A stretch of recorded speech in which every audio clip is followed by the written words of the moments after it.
The opinions and views expressed in the following program are those of the speakers and the host, and do not necessarily reflect those of Yoakley Scott Corporation and your sports network. Yeah, I've been closer to Jesus before, so can you help me out? Oh, can you help me out? Am I on my own? Am I on my own? Or can you help me out? Am I on my own? Am I on my own? Or can you help me out? Can you help me out?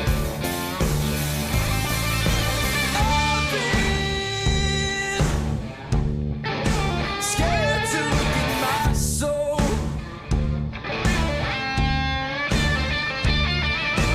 I've been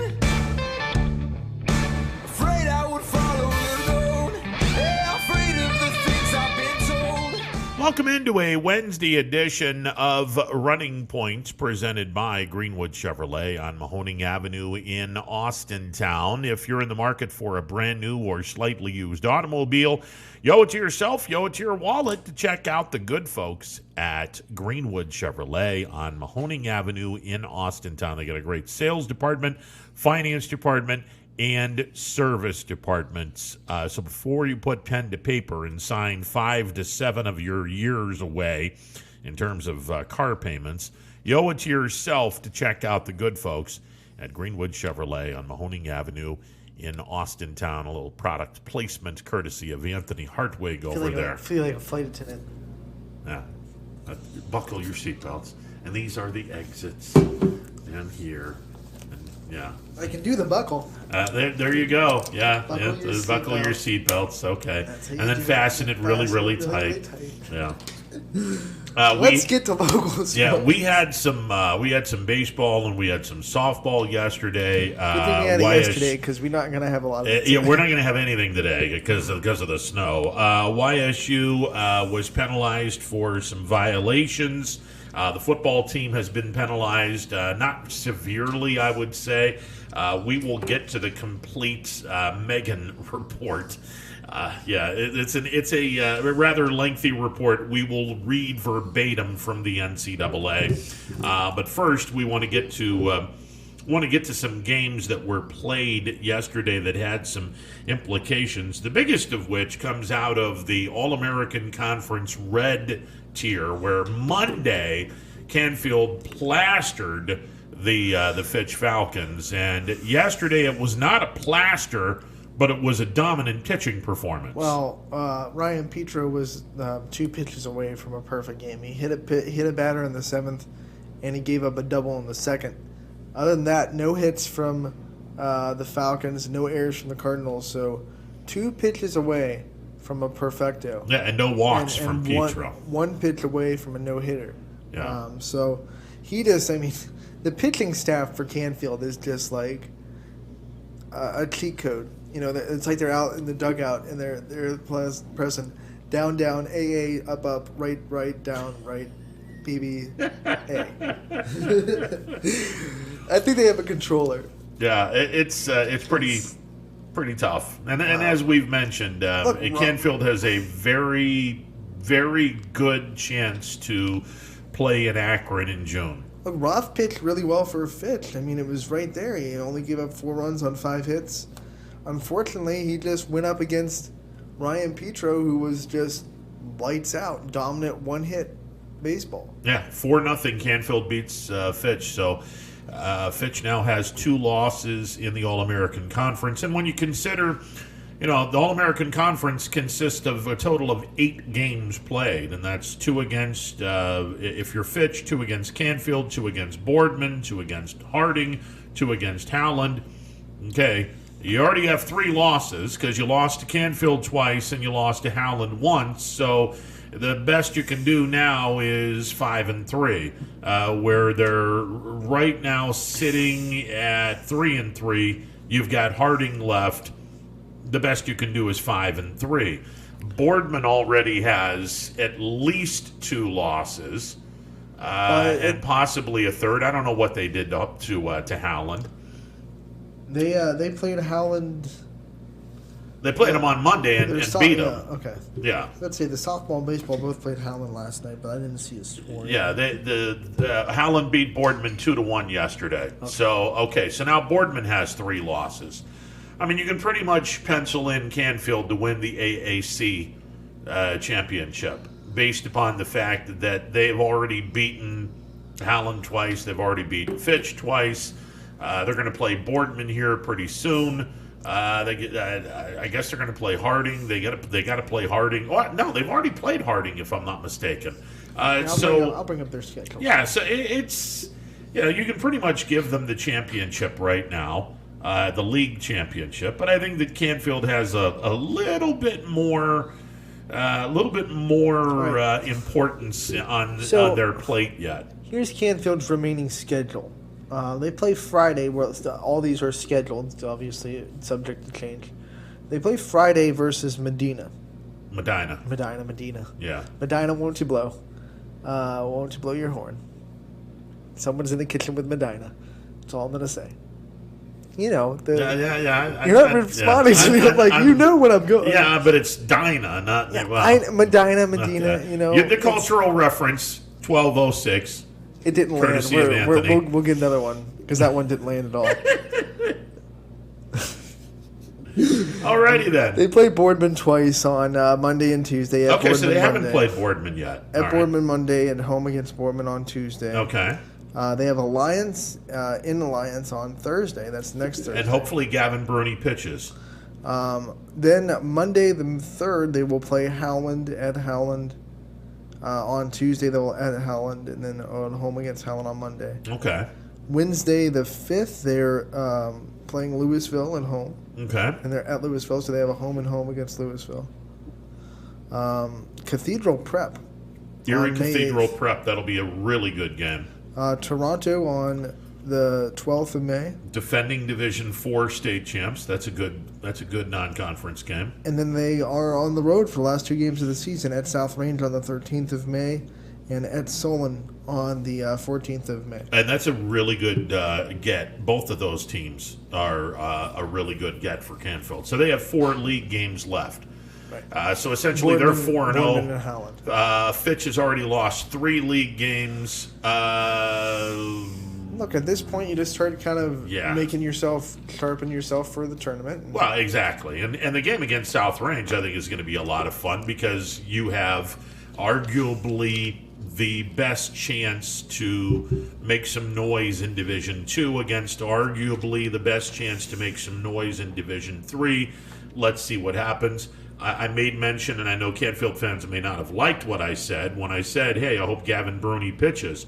No, you want Gavin Bruni to pitch because you want to go up against the best because the best is going to get you ready for what you will be seeing before you get to Akron. Just like you hope that Mikos pitches for South Range. Absolutely. You hope that you run into all your non-conference aces. Yeah, there's some possible landmines on that schedule, and Erie Cathedral Prep. Not many people will know this. Erie Cathedral Prep is one of the best baseball teams in the state of Pennsylvania, so they'll give Canfield a pretty nice how do you do as well. So it's a good schedule. I can appreciate the schedule. The defending Division 4 state champs, Toronto, who used to be in the EOAC until they realized, hey, we don't particularly care for the 1 hour up and 1 hour back, and that's just getting to Lisbon, let alone Palestine, Columbiana, and Latonia. So they didn't want any part of that travel, and I don't blame them. And before the big MVAC merger, I mean, I feel like Cocker was in that league with, not the EOAC, but they were in like the middle. Cocker was one of those teams that was in with Middle Ridge and Jackson Milton, those teams, because they would play each other twice a year. Yeah. Cocker probably didn't like that travel either. Oh no, it's just you got to be regionally and geographically in a pretty decent spot. That's why the EOAC is really good because Latonia to Wellsville, which is probably the furthest drive, it's a half an hour. Okay, I mean, you just go down Route 11 and you literally run into Wellsville. If you take Route 7, that veers off to the right, going to East Liverpool, you're going into Wellsville. So you literally run into Wellsville about a half hour down the road. So it's not a bad journey at all. Another big score from last night. Salem beat Marlington 3-2. Yeah, And Marlington was a team that really gave West Branch some fits. this was a couple of undefeated teams in the Eastern Buckeye League going at it. Salem was 4-0 in the league. I believe Marlington was actually 5-0, if I'm not mistaken, or they might have been 4-0 as well. But Salem gets a 3-2 victory over Marlington. Lane Rhodes, he picked up the victory. By the way, Lane Rhodes is going to Youngstown State. This is the Salem ace. He's going to Youngstown State. 7 punch-outs, 2 walks. Gave up a run in the bottom of the 7th inning, but they held on for dear life to get the victory in Marlington, 3-2, and they're undefeated in the league, 11-2 overall. With all due respect to Canfield, Salem's also Division II. Right. This could be entertaining, to say the least. And Hubbard earned the season split with South Range, beat the Raiders 7-6 at their home field. So we've been talking about Hubbard baseball for a while. Record does not implicate how good they are because they went down to Tennessee, played a lot of good teams down there. So Hubbard kind of flexing their muscles a little bit, getting in the NEA conversation, and splitting with South Range after a 7-6 win. Another Division II team that's not too shabby. West Branch got a victory over Minerva in the other Eastern Buckeye Conference game through a one-hit shutout, 15 punch-outs, 3-0 win over Minerva. West Branch is 2-3 in the EBC, 9-5 overall. They had tripped up about 3 or 4 games in a row. Well, They're starting to get back in it. They lost twice to Marlington. Yeah. And I think one or both of those games were like, you have to really bounce back from that because they were just they were blowouts. Marlington kind of took them to the woodshed. Yeah. So West Branch, they get a 3-0 victory over Minerva. Drew DeShields, a one-hit shutout, 15 punch-outs, and again, 7-inning game, 21 outs, 15 strikeouts. The other 6 outs were balls that were put in play. So you don't get much of an opportunity to field some fly balls and ground balls, but the 6 opportunities that West Branch did get, they didn't make any errors. So that's good, clean baseball for West Branch in their 3-0 victory over Minerva. Springfield and Waterloo got crazy. They went into 8 innings, and Nate LeBoy drew a walk to walk it off, literally. There you go. In the bottom of the 8th inning. 11-10, Springfield beat Waterloo. Yeah, that's the walk-off walk. Right. There you go. That's beautiful. Anticlimactic, but it works. Well, I mean, it's you get the victory. That's for sure. Lowville doubled up on Sebring twice. Ricky Palumbo getting a shutout win in Game 1, 3-0. Game 2, Lowville beat Sebring. I believe this was a mercy rule 5-inning contest, 15-0. Yep. So the Rockets win twice. They take the season series from Sebring and improve their stock in the Scarlet tier of the MVAC. Poland doubled up on Lakeview 14-7 for a pretty impressive win for a young Bulldogs team that has been up and I should say Poland Bulldogs because they're both Bulldogs. Yeah. But for the young Poland team that's been kind of up and down this year, they got a big win over Lakeview 14-7. Doesn't that kind of sound like a football game that, the former coach of Lakeview comes back as the head coach of the Poland Bulldogs and they beat Lakeview 14-7?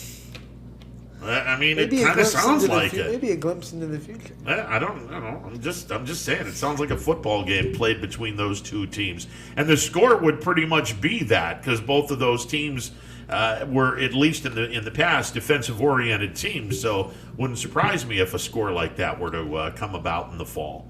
Jackson Milton got the league win over Mineral Ridge 6-4. Always good to see for the Blue Jays. Yep, and Champion. I've talked about Champion. I think they're kind of under the radar in baseball because of everything their softball team does. They beat Liberty 6-4, so they're still having an impressive season in Warren for the baseball side of things. Well, I mean, this is a team that has won a state championship in baseball in the last few years, Right. So they are capable, and they're. You always feel like they're slept on a little bit. Yeah, they're yet another Division III program that a lot of folks better keep their eye on, because I think that West Branch will definitely be heard from. You had the big showdown in the EOAC between the two best teams, and we made mention of the fact that both of these teams are below 500 outside of the league, which pretty much tells everyone how bad this league is this year, unfortunately. But Columbiana knocks off Lisbon 10-1, so the Clippers take a full 2-game lead on Lisbon, and they're well on their way to winning that championship. Unfortunately, like I said, the league itself, there's not really a lot of teams that are going to be able to jump up and catch Columbiana. And the Clippers are now 7-0. Right. I got to do some quick arithmetic here. You're looking at 14 league games if Youngstown. If Valley Christian fields a baseball team, you're looking at 14 league games. If Valley Christian's not fielding a team, we haven't talked about them all year, so I don't even know if they're fielding a team. If they're not, then it's only 12 league games. So, and they've already gotten through Lisbon twice. They blew through Leetonia twice. I want to say they've already beaten Palestine. I'll be very surprised if Columbiana loses a game in their conference. So we have some text from Matt Seidel, who's tuning in and always watching our backs and giving us extra information. He was at that Lowville game, the doubleheader last night. Yeah. And he says that Palumbo had a no-hitter through 4 2/3 inning, and he was lifted with 1 batter to go. Wow. So, don't really know what was going on there. Obviously, there's a reason that we're not privy to. Okay. And both games were 5 innings no matter what because of the school night doubleheader. Okay, so it was a school night doubleheader. So, I mean, the second game would have been a 5-inning win anyway because it was 15-0, but it was previously scheduled, locked in at 5 innings. Why would you take the kid out? I mean, unless it's pitch count, maybe. But if he has a no-hitter, I mean, this pitch count's probably not that okay, bad. but let's also preface this by saying that the OHSAA does have a pitch count in play that determines how many days off a pitcher can have. So he might have been, and this is purely speculation on my part, he might have been on the threshold of a pitch count that would have taken him out for 1 more day, and perhaps Lowville has a game on their schedule in which they want to pitch Ricky Palumbo on that particular day, and maybe Palumbo was on the precipice of not being able to pitch for that particular day because of the pitch count. And again, that's purely speculation on my part. And from what Coach Seidel says that the theory is that they're the pitch count for Friday, so they want to pitch him on Friday. So he must have been to the point like you said. So yesterday was Tuesday, Wednesday and Thursday is 2 days off. So he was going to be somewhere in the vicinity of 80 pitches, right? Which would have given you 3 days off. Okay, so maybe you keep him for the game on Friday. In order to keep him for the game on Friday, you can't have him pitch over. And I'm throwing out the number 80 as just a number. Let's have this discussion, though. At some point in time, I had, a few years ago when I was on terrestrial radio, I had the number, the exact number, which, again, you're into a rabbit hole that I don't care for. And that's pitch count. Pitch count is, in some ways, it is irrelevant. In other ways, it's very important. But the whole, you can't sit back and say, well, he's thrown 100 pitches. You got to leave him for 3 or 4 days. Well, if it's over 7 innings, that's an average of 14 and change per 7 innings. That's actually average. Well, yeah, when you're talking about how good he's doing, but when that rule is in place just for the wear on his arm, and no matter what, 100 pitches that wear on your arm, whether you're doing it over 7 innings or you're doing it over 5, whatever. Yeah, but if it's an average of 14 pitches, you're not really wearing that much on your arm. We could have a doctor decide that. I don't know how much that little 20-minute break in between innings really gives you. Yeah. I don't know. I'm not a doctor. I don't know. I just know that I get what you're saying when you're talking about how the kid's doing in the game. Yeah. You know, is he going through a lot of innings? Is he pitching efficiently? That makes sense. But when it talks about the rule is in place just for the wear on the pitcher's arm, I don't know if 100 pitches through 7 is different than 100 pitches through 6 or 9 or whatever it may be. See, the average, what you want to do in terms of an average inning, pitch-wise, is somewhere between 12 and 14 pitches. If you get past 14, all right, you're getting up there. And I will say this as a factual thing, at least for the Pirates organization in 2009 when I was employed by them. Their minor league system and their farm director essentially threw out an edict for all of the managers that if a starting pitcher or any pitcher had thrown 30 pitches in one inning, they were to be taken out of the game no matter where they are, no matter where the count is. If they're in the middle of an at-bat, you must take this pitcher out after the 30th pitch has been thrown if they're still in this ballgame. You must take this pitcher out. And again, I'll throw out a scenario. If the person has thrown 60 pitches through 5 innings and he's cruising, oh man, 12 pitches an inning, you're in great shape. But then he throws 40 pitches in the final 2 innings. Okay, I can see where that rule comes into effect because he threw 40 pitches in the final 2 innings, 20 pitches an inning. Yeah, you're going to take some time off. You definitely should take some time off because you really abused your arm or at least threw a lot more pitches in the final 2 innings of a game. Yes. But if we're talking 100 pitches based out of 7, 8, 9 innings, let's say they go into extra innings, 9 innings, why? What are we doing here? Okay, you want to take him 3 or 4 days off? I got no problems with that. But again, the more innings a person throws, of course, the more pitches the kid's going to throw. And I'm not concerned with that. The only thing I'm concerned with is, okay, when you get further into a game or early in the game, let's say you throw 25 plus pitches, 2 innings in a row. Out.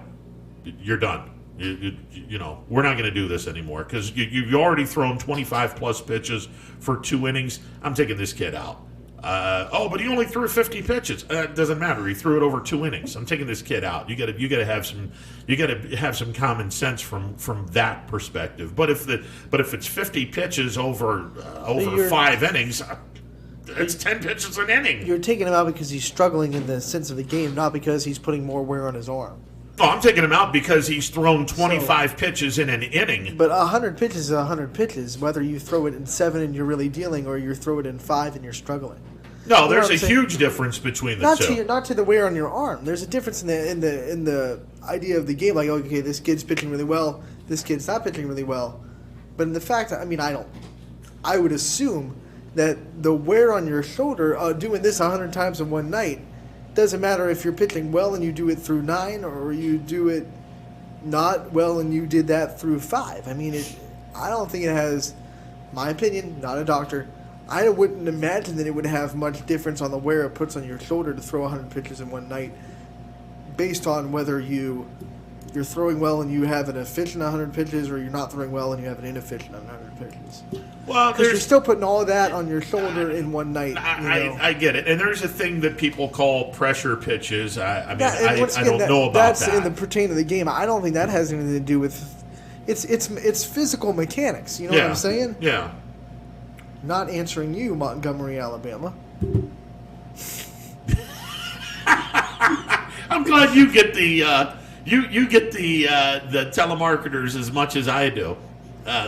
We should probably invite them to call in the show, and you then we wanna can talk- we'll have some all kinds of fun with those Put kind of people. I should answer. Put the phone up to the microphone. Yeah. Hello. Housekeeping. Occupado. 330-886-0813, the MP Vivo Heating and Air Conditioning Hotline open for business. Mr. Football is going to be calling in. Indeed, he is. Vince, how are you today, my brother? Hello to you. I'm a little under the weather. Uh-oh. You Sinus okay? Infection. Yeah. All right. That's what happens when you go to see the grandkids in Columbus, and two of them got the runny nose and sneezing all over everybody. You come back and you suffer. Yes. Yes. To be a grandpa. Anyhow, Ronnie, what about today in the Vindicator? We're going to get punished for a incidental contact, non-contact, when the former head coach of the Fighting Penguins was in charge.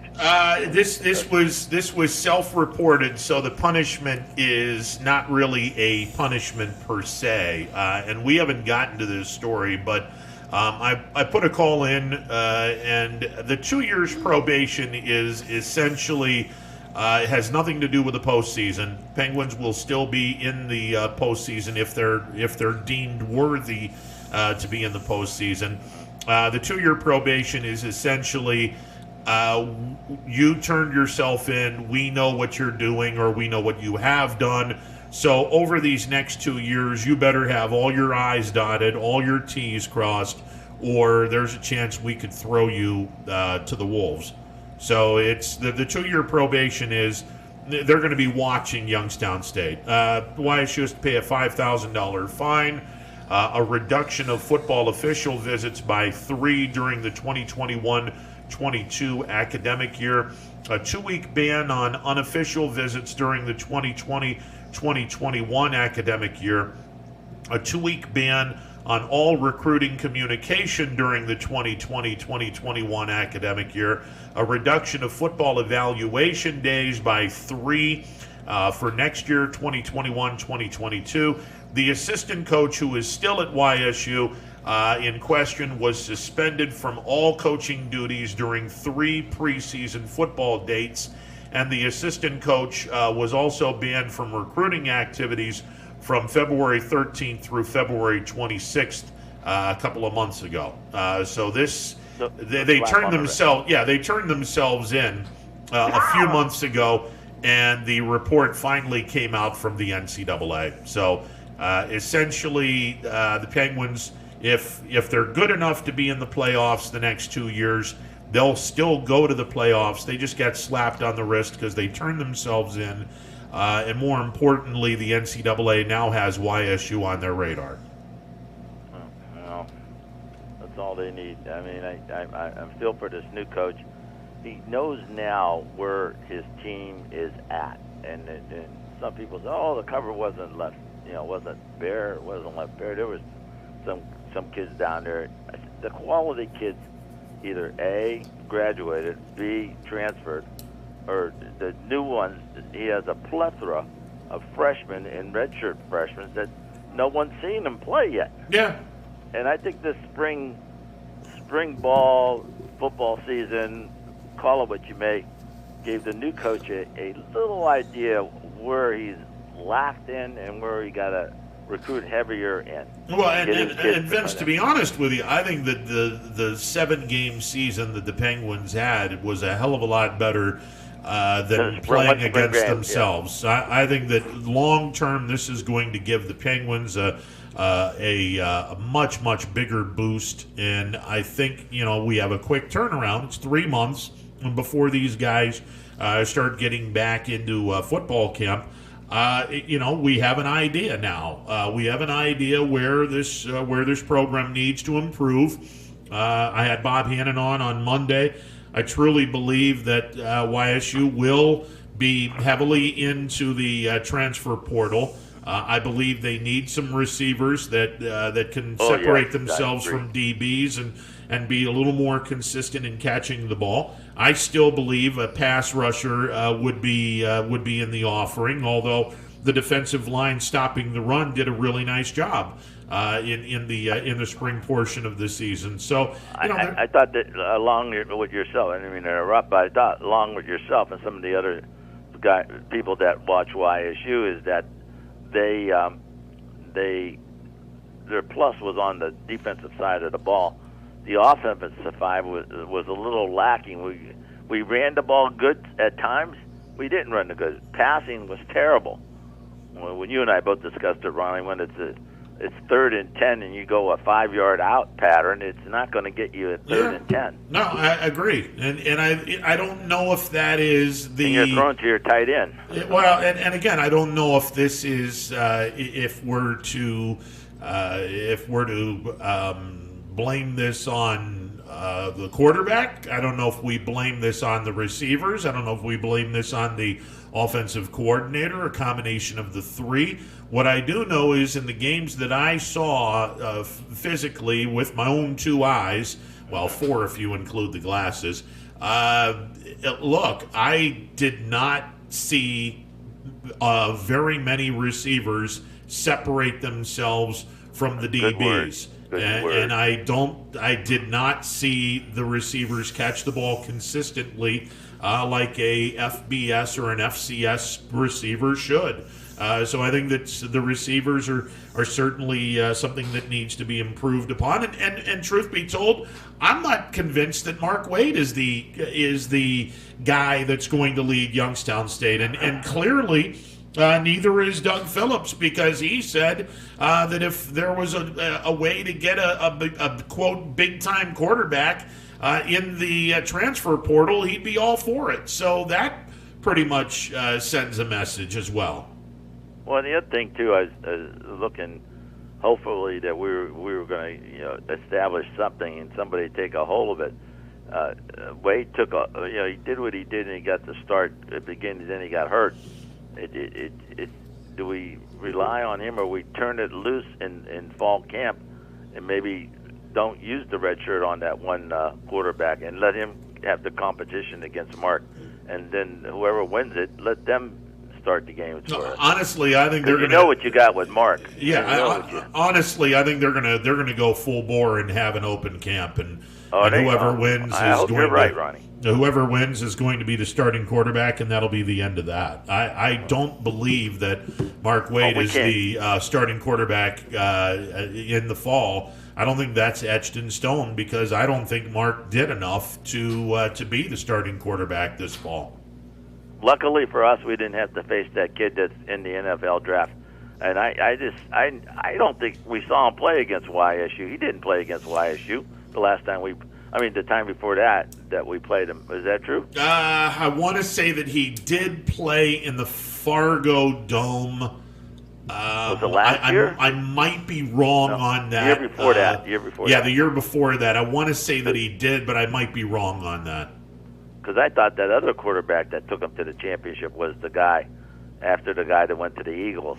He was there 1 or 2 years later, and then this guy came up, and for only playing one game, Ronnie, last year, and they give this kid that much of a talent. Well, it was the year before. Good? It was the year before that he had the monster year, and I believe the breakout year. Yeah, and I believe that it was at Stambaugh when not in the Fargo Dome. I believe it was in the Stambaugh when he did that. And you remember Dominic Fox? Dominic Fox from ESPN.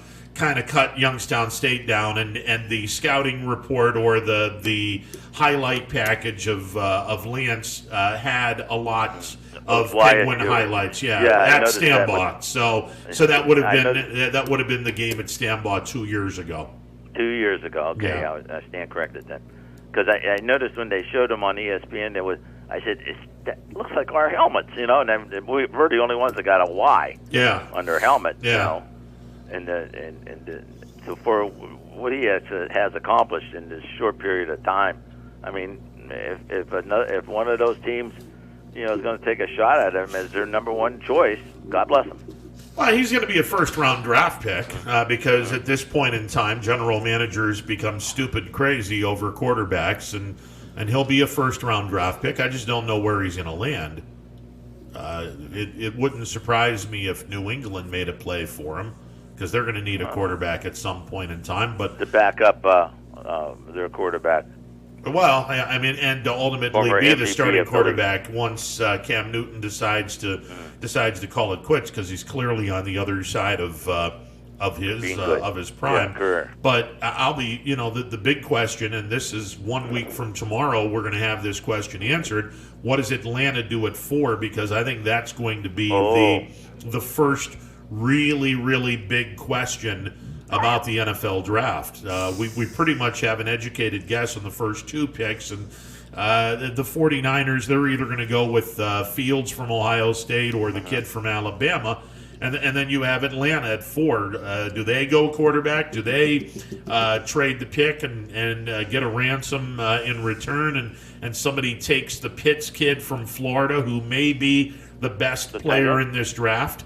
That's who the knows? tight end Yeah, that's the tight end, Kyle Pitts. Oh. And he might be the best player in this draft as far as dominance is concerned. But he and Sewell from Oregon. And if I'm Cincinnati, that's the tackle. That's the kid that I'm taking in the first round. Forget about this Jamar Chase. We're gonna hook you back up with Joe Burrow. No. You want Burrow to be alive at the end of the year. Standing up. You want him to stand up after game 14. So you want to get Sewell from Oregon at left tackle, where I think that he'll be. And I'll even make this prediction right now. Sewell will be as good as Joe Thomas was with the Cleveland Browns. Well, that's going out there. Yeah, and that's 14-year Pro Bowler. And that's this kid is pretty special from what I understand. I thought you were going to say he's going to be as good as Munoz. Well, Munoz is even better than Thomas. I won't go that direction, but I could see this kid being as good as Joe Thomas, and that's pretty damn good, because Joe Thomas will be in the Hall of Fame here pretty shortly. I'm sure, yes. Yeah. He'll be the first Brown in the Hall of Fame since the last.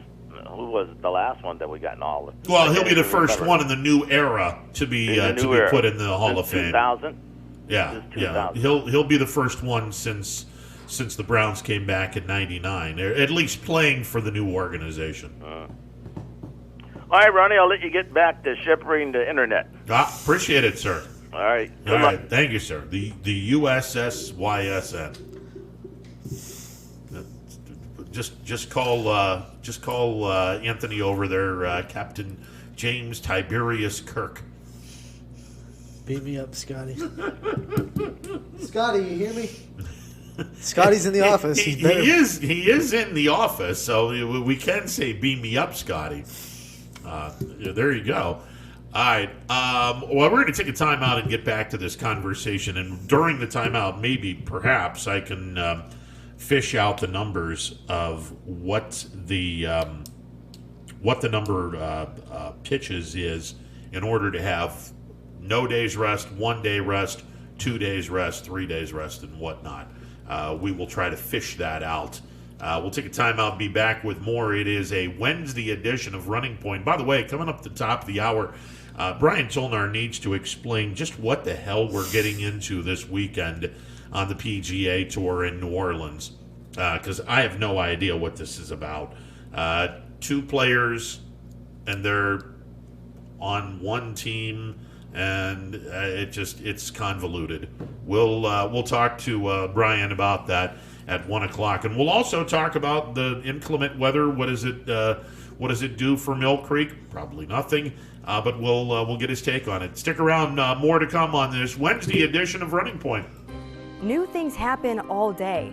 Some are good, some not so good. In today's complicated world, while you're busy working, playing, and living life, we're busy helping you make sense of the day's news. And there's only one place where it comes together with clarity, context, and accountability. It's 21 News at 6 with me, Madison Tromler, and Derek Steyer. 21 News at 6. It's what the day's news really means to you. Welcome home to a home made homier with Baird Brothers Fine Hardwoods.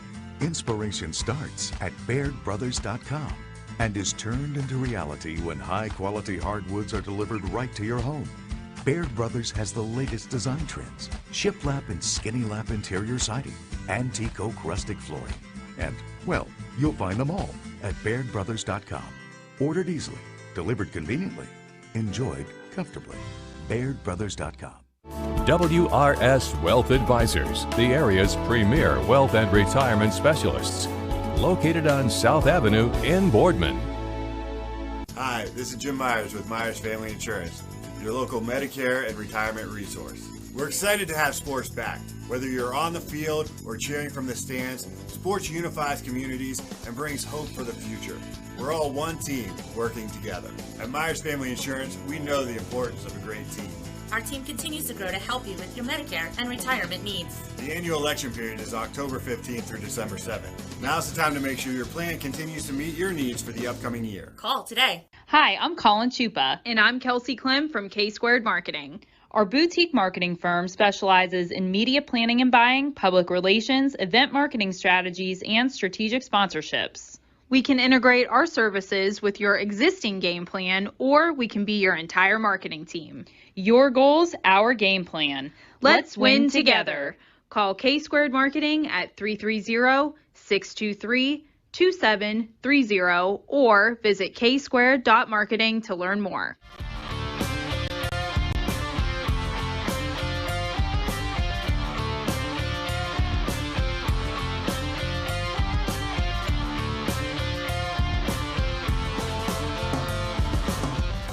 Hubbard Chevrolet, Hubbard can help you get the financing you need regardless of your situation. I'm Tony Page, and I've helped thousands of customers in Northeast Ohio and Western Pennsylvania buy a vehicle. Bad credit, no problem. I can get you approved for a low-interest loan and maybe even a low-payment lease on a new car at the #1 Chevy dealership in Trumbull County for 3 years in a row. Visit HubbardChevy.com to get pre-approved or come see me, Tony Page, to get a new vehicle today. Remember, folks, Hubbard can help. Welcome back to a Wednesday edition of Running Points presented by Greenwood Chevrolet on Mahoning Avenue in Austintown. All right, we have the pitch count rules and whatnot, so let's break this down. First and foremost, 125 is the limit for a pitcher. You cannot throw more than 125 pitches. Based in 7 innings, that's 18 pitches an inning. That's high. I think it should probably be down to 115, but neither here nor there. Here's your breakdown. If a kid throws anywhere from 1 to 30 pitches, there's no need for any rest. Kid can come back the very next day as long as you don't throw more than 30 pitches. If you throw 31 to 50 pitches, you have to be down for a day. So let's say that someone pitched yesterday and they threw 45 pitches. By rule, that player would not be allowed to pitch again until Thursday because he threw it on Tuesday. The 1-day rest would be Wednesday.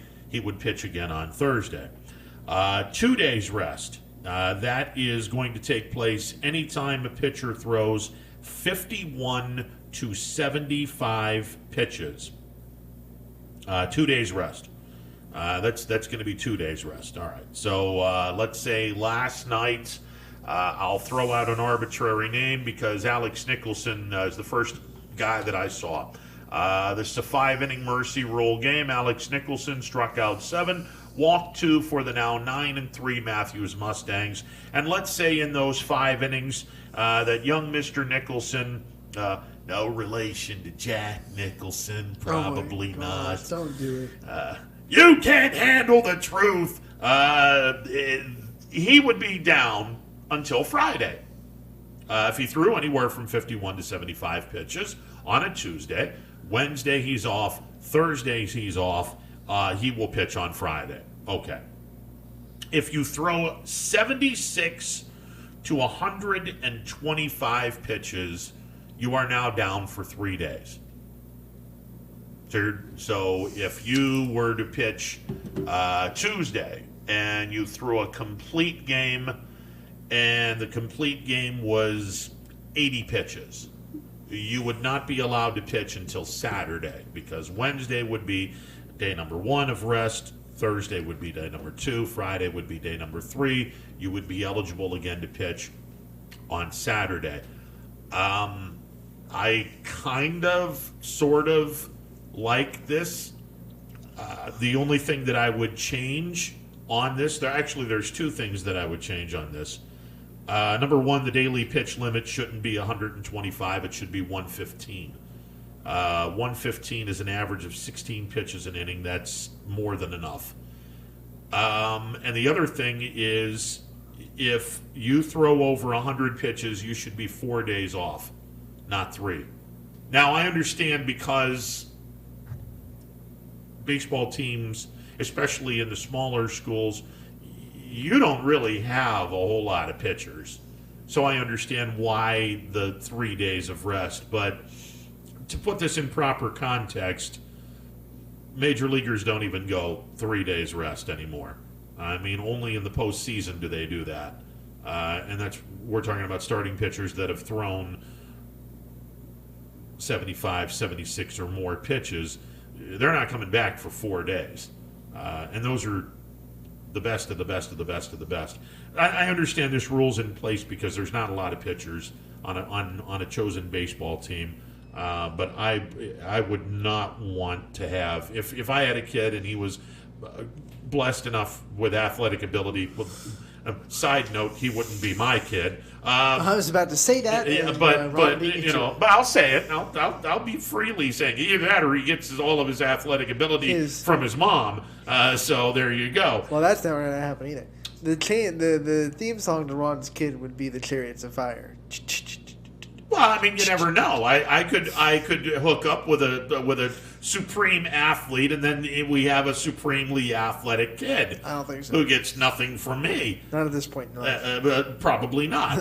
Probably not. But if I had a kid and my kid was a pitcher and he threw 100 pitches, I ain't gonna have him pitch 3 days later. That's just not happening. That won't happen. You'll take that 4th day and that'll be the end of that. That's so. Those are the 2 things that I would change. I'd have the daily pitch limit lowered to 115, and I would have a 4th day of rest for anyone that throws 100 pitches or more. That would be the 4th day of rest. But like I said, I understand why you're only doing it for 3 days because of the lack of pitching in high school baseball. So where our coach texted in and said, well, they wanted him for Friday. Okay, then apparently he was on the threshold of 50 pitches.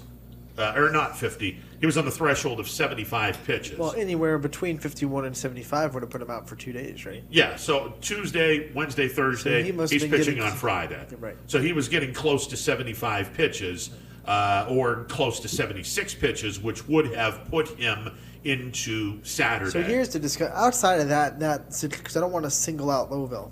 I don't want to make this a broad. No. I want to make this a broad discussion because this is interesting. Okay, I get you want to pitch them on Friday, and then your point about not having as many pitchers in small school is very solid. If a kid's throwing a no-hitter, which is for some kids a once-in-a-lifetime opportunity, doesn't come across all day, do you just say, you know what, let's just have the kid have the moment? If it were up to me. I kind of would. I'm kind of sentimental. I'd just be like... Yeah, if it were up to me, I'm like, dude, take your no-hitter. Right, or at least... Just do it. Right. And if you give up a hit, well, at that point in time, I got to take you out of the ball game. But now the flip side of that argument is, if he doesn't get his no-hitter, you definitely have to take him out of the game. There's a chance that he's over 76 pitches.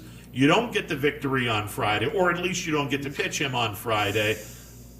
You're rolling the dice a little bit, but at the same time, it's worth. I mean, I would say, like, man, it would be so worth it if the kid got a no-hitter. Here's the argument that I have.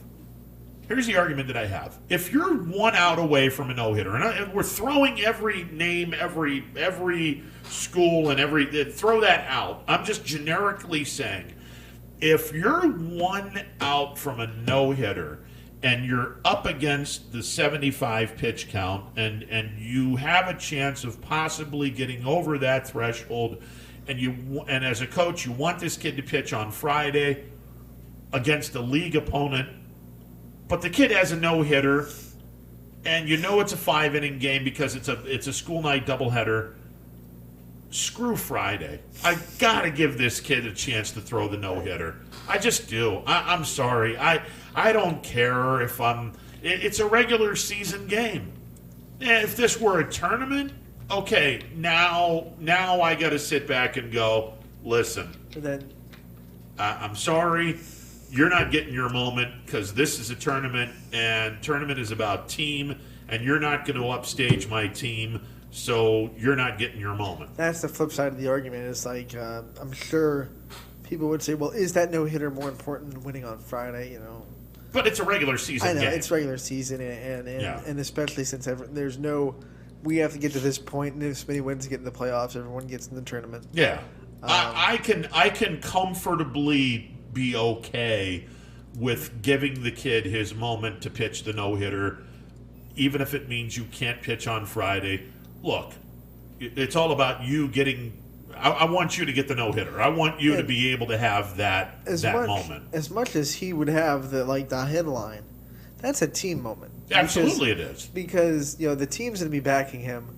The infield's making play, so as much as the headline would be such and such threw a no-hitter, and he would get the spotlight.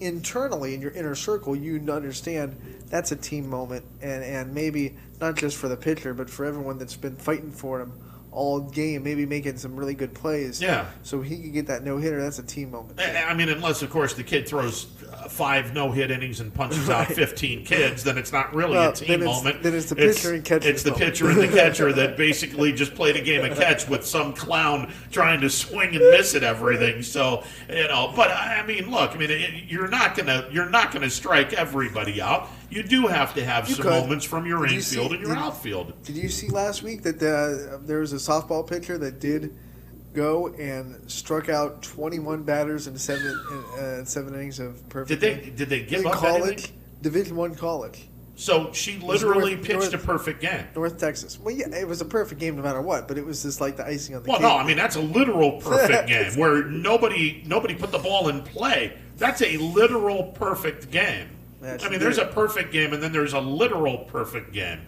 The 21 strikeouts over 7 innings, nobody put a ball in play. She didn't walk anybody. Obviously, the defense isn't going to be doing any errors because nobody hit the ball in play. So it's literally a perfect game. I couldn't find out, but I would be interested to see how many foul ball, how many players have made contact against her. That's crazy. Wow. That's the MLB record's what, 21 for strikeouts in a game? I think 20 or 21. Yeah, 20? It's. I want to say it's 20. Wood, right? Back for the Cubs, did it? I think it's 20 is the record. But Clemens did it once against Seattle. Kerry Wood did it. 20 punch outs. Yeah, your softball story reminds me of the time. Jenny Finch at one point in time was married to a former minor league pitcher, Casey Daigle, who was in the Cardinals organization. This was when the St. Louis Cardinals were their AA affiliate was the Tennessee Smokies. The Smokies now have the Chicago Cubs as their AA affiliate. But anyway, Casey Daigle was a pitcher for the Tennessee Smokies, and while he was pitching in AA ball, his very famous wife, Jenny Finch, who was arguably one of the best softball pitchers in her era, she did a small scaled down version of batting practice where she essentially threw softballs at these kids and they had no clue. They couldn't touch her. No. I mean, Albert Pujols couldn't touch her. You've seen that video. It was just, I saw it firsthand. I'm looking at this and I'm like, surely someone is going to take this woman yard. Nobody could touch her. I mean, I was just looking at this in awe. I was like, holy crap, this is unbelievable. The rise ball, everyone just jumped on it, and here's the ball, here's the bat going through. Oh. Everyone was swinging on underneath it. Baseballs don't rise. Yeah. Pure. I mean, no one is... It's an optical illusion. No one is used to this. Yeah. And so you're a baseball, you're taught to swing down on the ball because it's coming down at you. Yeah, exactly. Softball, kind of opposite. The ball's coming up at you. You want to get under it a little bit. Yeah. So it's different movement, and it takes a while. You know, I've seen baseball hitters. You know, they'll take their at bats, and eventually they'll calibrate to it. But when you're just going cold, like Albert Pujols, I'll just go up against You'll get no shot. No, if you're going up against an elite softball, no. Yeah, you get no shot at this. I mean, it's with a rise ball, you have no shot. Now, if it's drop ball, they're going to destroy that. But the even rise, that though, it moves different than a baseball, and the release point's different. So it's going to take them a minute to calibrate to it. Yeah, it was fun to watch because I'm watching Jenny Fitch just punch these guys out, just merciless.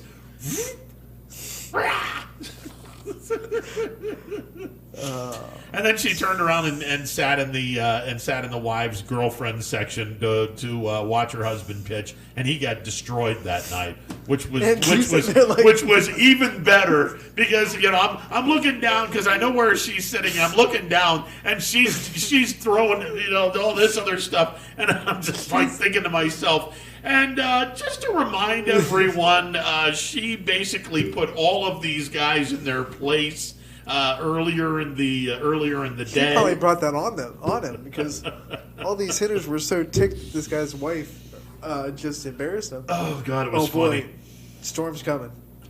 Man, was it funny? It was one of the coolest things I ever saw while I was season ticket holder to the Akron Racers at Firestone. One year, the league had this. They did it at every stadium once a night, one night a season, where you would donate money and you could go up and try to hit against the professional pitchers. And to see a lot of these cocky guys who were at this game come in and think that they were gonna take this softball pitcher yard and just get absolutely embarrassed was just the best thing I've ever seen. It's best thing I've ever seen. Plus, it was also nice to see a bunch of girls that looked up to those players get to go up and stand in the box against the pitchers. One girl at high school age hit one of the professional pitchers a home run. I was like, that's the moment of the lifetime. There you go. go. You go up, you're 16 years old, and you just hit, Kat Osterman. You took her for, I don't think it was Kat, but it was just for example.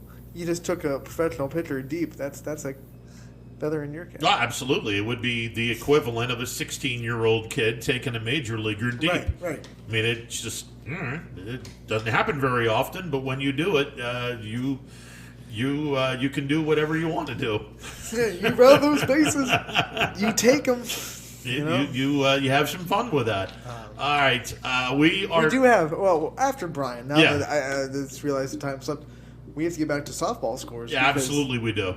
Yeah, we definitely do. All right, Brian Tolnar is going to educate us on what the hell's going to happen in New Orleans this weekend because I'm skimming through this and I'm like, okay, we need a judge's interpretation. Right? Yeah, we need a judge's interpretation on this, and what better judge than Judge Tolnar, the golfing judicial judge. All rise. He's coming up next. Stick around.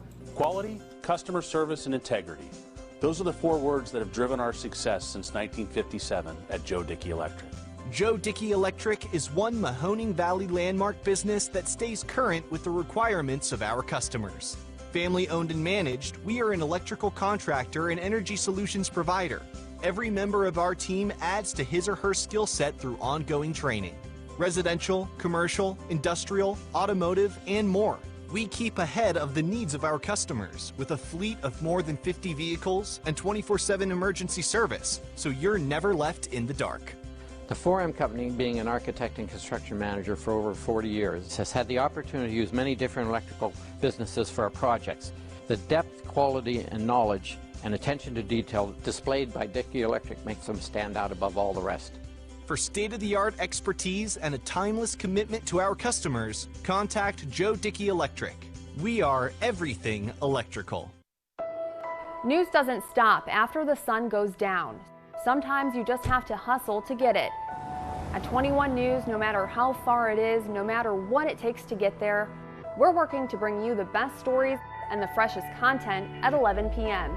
with the context and clarity that makes it worth staying up for, no matter what time it is. 21 News at 11 with me, Erin Simonek, and Derek Steyer. 21 News at 11, news that's worth your time.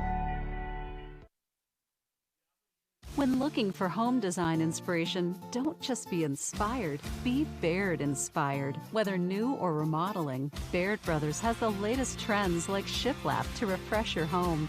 Go from inspiration to installation with our wide selection of in-stock American hardwoods.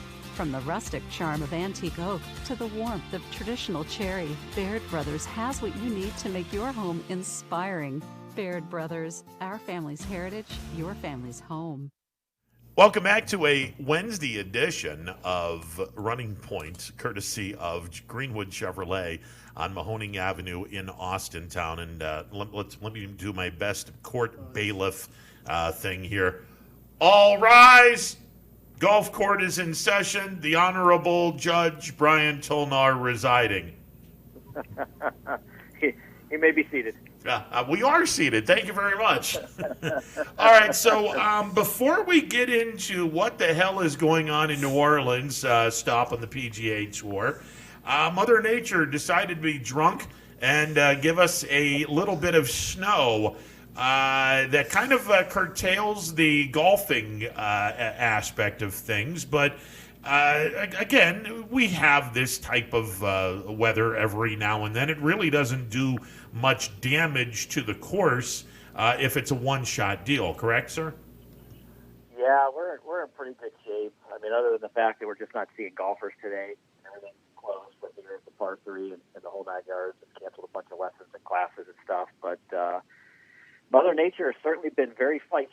A little bit last week, I joked a little bit. We had a ladies' golf clinic series start last Thursday. And it was a little bit chilly. As a matter of fact, the last probably 5 or 10 minutes of that camp, it started a couple flurries. We had some sprinkles and stuff, and we ended up having a men's league that had gone out the week prior. And we're going to play Thursday night, and they're like, what do you think about canceling and being too cold? I said, well, I just had 16 ladies stand out in the snow, and they were out there for 90 minutes in a golf clinic. So, needless to say, they ended up playing last Thursday, and everything was good. But as you're looking at the weather from this Wednesday to next Wednesday, I mean, you look at it's like 79 or 81 degrees, so depending upon who you look at. So we go from being like 35 with 2 or 3 inches of snow, and a week later, if you just stick around and wait, it's kind of like Western New York weather. Just wait for it. You'll have an 80-degree day. Yeah, and we're waiting for it. I turned on some Lionel Richie today, and it was, hello, is it spring you're looking for? Because that's what I feel like. There's your cultural reference, pop reference for the day. Thank you very much. My last one missed. That one landed. Okay, that one was good. I can appreciate that one. Brian, you lived in Rochester, which is to the east of Buffalo. Instead of Lake Erie, Lake Ontario dumps the snow onto the greater metropolitan city, the beautiful city of Rochester, New York. Let me ask you, because I have stated on the record, I've lived in 9 states now. Ohio is the only state I know where you can use your air conditioner and your furnace in the exact same day. Is New York the same way? New York, historically, the beginning of the year is pretty much the same.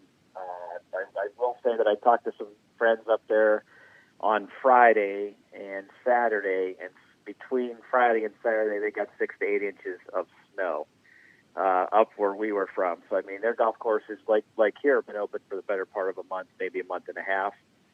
which is very early for New York because they're about 2 weeks short in the spring and they're about 2 weeks short in the fall. So you do get some weather that's like that, which is absolutely crazy to think about.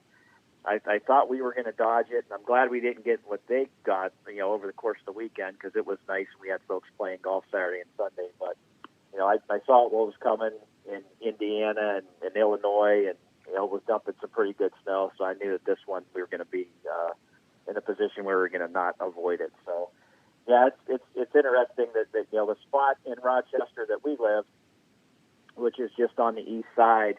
A lot of folks have seen pictures of, snow being, 3 and 4 feet over mailboxes. That was literally the week we moved in Rochester, New York, trying to shovel that out to move your stuff in with, the snow, 3 or 4 feet above the mailbox. It hadn't gotten that bad the other 11 years I lived up there because I lived up there for 12. But the first year moving in, it was, over your hips as you're shoveling, trying to get your couches and your furniture and stuff in the house. So I would have straight up turned around. I would have straight up turned around. Turn and run. It was hard not to. It was cold. It was very, very cold. But they're not. They're just like us. I mean, other than Erie's a little bit shallower. You get that lake effect snow more so in Trumbull County and northern parts of Trumbull County. But Rochester gets pummeled by Ontario. It just sort of circulates around through there between Rochester and Syracuse. It's very flat, a lot of wineries and stuff up there, so there's a lot of drifting snow. So, I mean, you may shovel your driveway and not get any accumulation, and you may have 3 feet up to the garage door, when you open it, 2 hours just because it's so windy and the snow is moving. A little bit different up there than it is here. Seems like it sticks in place here, but we don't get nearly as much snow as they get, so I don't miss that at all, but they do get some heavy snow. Okay, today in the, or at least this weekend, the Zurich Classic of New Orleans. It is an alternating round 4-ball and foursome format. First and third round is going to be 4-ball. Second and the final round will be foursomes. How do you get a foursome when there's only 2 players that are going to be comprised as a team? I'm confused already. Yeah, you're going basically to the rule book as it's described in match play, foursomes and 4-ball. 4-ball is actually, it's one best ball of 2. It's more commonly known in every circle that I know in the golf world as best ball. So you have 2 players going out there, and if I make 4, you make 5, we take the 4 as a team. So it's the best score between the 2 players. So in the first and third round, you're going to see that. Ideal conditions for scoring and shooting way under because you can have one guy play a little bit more conservative, give yourself the opportunity to make a par or a putt at birdie, and then the other player can play a little bit more aggressive and try to fire at some pins. Alternate shot, which is foursomes, a little bit different. You basically have evens or odds. A player is going to hit all the tee shots on the odd holes or even holes, depending upon how the player set it up. And really, it's I hit a tee shot, you hit the second shot, I hit the third putt, you hit the fourth putt until the ball is holed. So it gets a little bit dicey. It's harder to score just because you're going to hit an errant tee shot, and you hope your partner picks you up a little bit. So the format for this week, obviously having 2-player teams is certainly a little bit different. There's 80 of those in the tournament this week at the Zurich. Normally, historically, has always been a stroke play event up until I want to say 2017. Where they changed it into this partners event. It's a little bit different than what we're used to seeing on the PGA Tour, but it's probably a much-needed break for the players. Still gives them the opportunity to shoot at $7.4 million in the total purse and a little bit over $1.1 million for the winners this week. So they are playing for some money, but it's a little bit of we hit the brakes a little bit from the Masters hangover and the RBC last week. It just as we hit the start towards summer and getting ready for the U.S. Open and PGA Championship and British Open. So it's a fun event. Got a lot of good players in the field. Players basically come up with their pairings of who they want to play with. So there's, some interesting pairings across the board. There's not too many just powerhouse. It seems like there's an A and a B player if you were to put them together. Kind of a deal, but it makes for good tournament golf, and it's fun to watch. Kind of similar to what they do with that shark shootout at the end of the year. down at the place in Naples there, Tiburon, the Greg Norman course. It's usually an off-season event where they make a little bit of money, but it's only like 20 or 30 teams. So, fun event on the PGA Tour this week to shake things up a little bit. All right, Brian, I got to ask because I seem to remember I took part a few years back in a foursome where you had four guys golfing, and everyone took their first shot, and the best shot is where we went, and then everyone took their second shot, and we used the best ball for the second shot, and so on. What would that be classified as? That format's what you commonly see with a lot of golf outings and events that raise money for charity. It's called a scramble, where all four players play. You select the best tee shot. All players play from that tee shot. They pick their golf balls up, go to that one spot, and hit shots into the green. Very similar to what our PGA Junior League team does here at Mill Creek. It's a two-player scramble. So you're always playing that best shot. It makes the game go a little bit faster. In charity events is really what you're looking for. And it allows the team to putt for some birdies. You get one or two players on your team that's good off the tee and good into the green. You've got some opportunities to make some birdies. But, a little bit different. I think the four ball throws everybody off because it is a one best ball of two. They consider the four players in the group, even though that there's two teams of two, which kind of doesn't make any sense. But, some of the rules of golf really don't to me anyway. So you're kind of in that boat. I imagine the Power 5 this week is going to sound dramatically different than most, but I'm excited for it. So what's your Power 5 and what are some sleepers? Yeah, I think, starting this week, you're going to see some household names. You're going to see some names that you probably wouldn't see out of the Power 5 and the sleepers this week. Anytime that you go to a golf course like the TPC of Louisiana, par 72, 7,400 yards. Louisiana, if you play golf down there, plays very firm and very fast. The ball seems like it rolls forever. In this case, being a two-player tournament, you could take advantage of some of the par 5s, all easily reached by everybody in this field this week. They do have some healthy par 3s, measuring in at 207 to 221 yards. But I do see a true birdie fest this week. If you're not making birdies on par 5s and you walk off with a par, it's really going to feel like you're making bogey. So you really have to take advantage of those. Last year, 26 under was the winner. It's normally sub, 22, 23, 4, 5, and 6 under par. And I think this year is probably going to be close to that, just how firm and fast the golf course is going to play. The weather looks good this week down that way. So we'll start off with some sleepers. My first two groups is a local, Jason Kokrak and Pat Perez. I think both of those players certainly bomb it. They like to gamble, so there's a team that's going to take a ton of risks when they're on the golf course. They're going to fire at the par 5s and 2. They're going to fire at a couple of the par 4s that are reachable. They're going to be aggressive on the par 3s. I think it's a great, pairing for Jason, to be honest with you. He plays a lot of practice rounds with him, so their comfort level is going to be there. And, he's a sleeper team that could definitely come out and win it. And I was teetering on having him in the top 5, but, based on, where him and Pat Perez have played the last couple events, having him in there in a sleeper is probably a wise choice.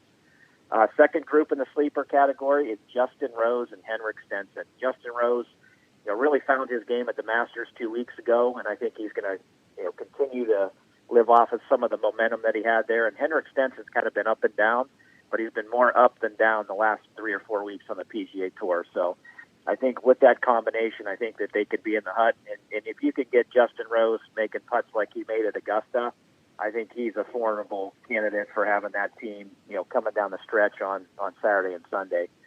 Coming in at number 5 is Dominic Fratelli and Kevin Streelman. Fratelli's one of the younger guys on the PGA Tour. He's had some top 10s, some top 5 finishes. Kevin Streelman's a guy that you get him in a best ball format. I think he leads the PGA Tour in consecutive birdies made. I want to say at 8 or 9 in a row. I mean, he puts up some silly birdies when he gets it going. And I think you'll see that out of him this week, getting the green light on some par 5s, obviously, and the green light hitting some iron shots into those par 4s. So I think Dominic Fratelli kind of rides the coattails of Kevin Streelman this week. They're our 5th spot, coming in at 4. An interesting pairing, Bubba Watson. Certainly likes to be creative, certainly likes to gamble and hit some shots on some par 5s and reachable par 4s. Scotty Scheffler's his partner this week. And I'll tell you what, he's had a great 3 or 4 weeks on the PGA Tour, so I expect him to continue his momentum and really, take the lead of what Bubba Watson's doing on the golf course and being creative. Coming in at number 3, Billy Horschel, the guy that slid down the hill at the Masters and dirtied up his white pants on hole 13 and hit it in there on, I want to say, Saturday and Sunday. So you'll see him. He's been playing some pretty good golf. He's playing good tee to green, hasn't made too many putts. He's paired with Sam Burns. And, Sam Burns is a guy that, doesn't get too much credit on the PGA Tour, is on a number of leaderboards. I think he may have only won one time, but is certainly a good ball striker. And is one of those guys that played the Corn Ferry Tour and Nationwide for a number of years. And I think he's got some game to get in there. Number 2 this week, Cameron Smith and Mark Leishman. Cameron's been playing some great golf. Mark Leishman in team events and President's Cup events, having some international play on the Canadian Tour with best ball. I expect him to be a great candidate. Another one of those guys that wins 2 or 3 times a year that really nobody talks about. We talked about him a little bit at the Masters and having a good showing there as well. I think he was on our sleeper roster, but Cameron Smith's been playing great too, especially in majors.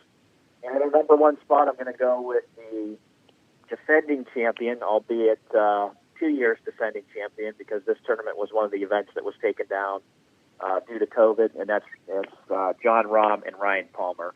John Rahm will play more aggressive. He'll give himself some birdie opportunities. He gets it a mile.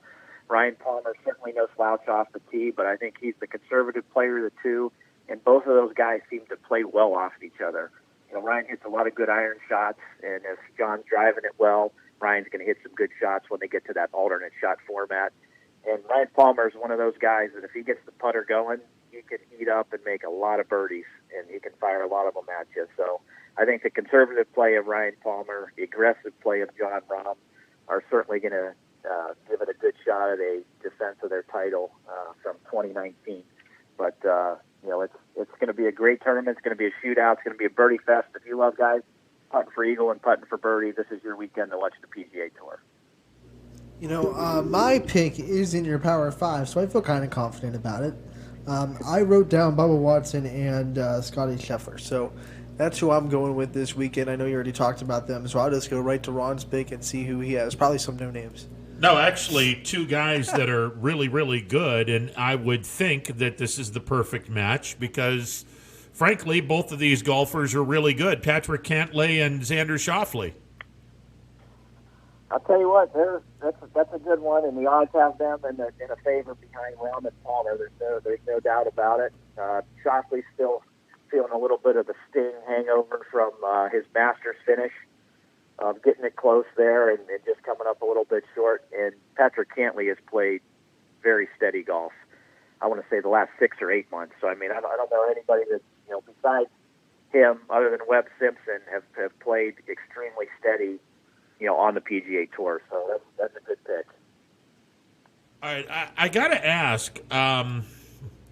Obviously, this is more or less just a great experience for the guys, and as you mentioned, you get a week off of the grind of the PGA Tour, and let's be honest, people are still going to be getting some pretty good change in this. It's a pretty lucrative experience. Yeah, it's a lucrative experience, so you're still going to get paid a tremendous amount if you happen to be fortunate to win this thing. But I think that it's, and you brought up the point, it's an opportunity for these guys to have a little bit of fun. Yeah, you're still competitive, but it's going to be a little bit more fun than it is competitive on a very week-to-week grind that is the PGA Tour.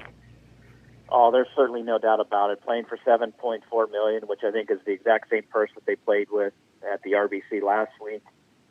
Each of the winners are going to take over, about $1.1 million in a check. So you're looking at over $2 million to the winning team. One of the things that kind of gets overlooked with this format is you're still getting the FedEx points as a winner. So that the points apply towards the top 30 of the FedEx Cup. You're still getting exemptions into tournaments because you've won on the PGA Tour, even though it's a team event. So you get exemptions into that Masters tournament, the U.S. Open and British Open, and so on. So, if you're a lesser known player and you're, for example, a Scotty Scheffler and a Bubba Watson, and you ride the coattails of Bubba Watson and play, who's a past winner and a major winner on the PGA Tour, you're helping yourself get to those majors and those WGC events and the 5 or 6 invitational events on the PGA Tour where you're going to gain a ton of points in world golf ranking.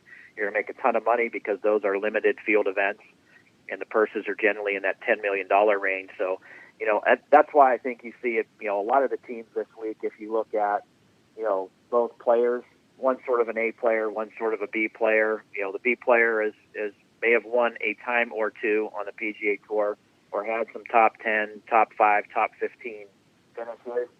But if you can ride one of the veterans, into a position to where you're going to get in and gain some access to some of these majors and some of these invitationals and the World Golf Championship events, you're going to do your career a huge service on, elevating yourself in the FedEx Cup, the World Golf rankings, and especially on the PGA Tour money list. So, it is a fun week, but there's some serious money and there's some serious points on the line for the winners and the top finishers as well.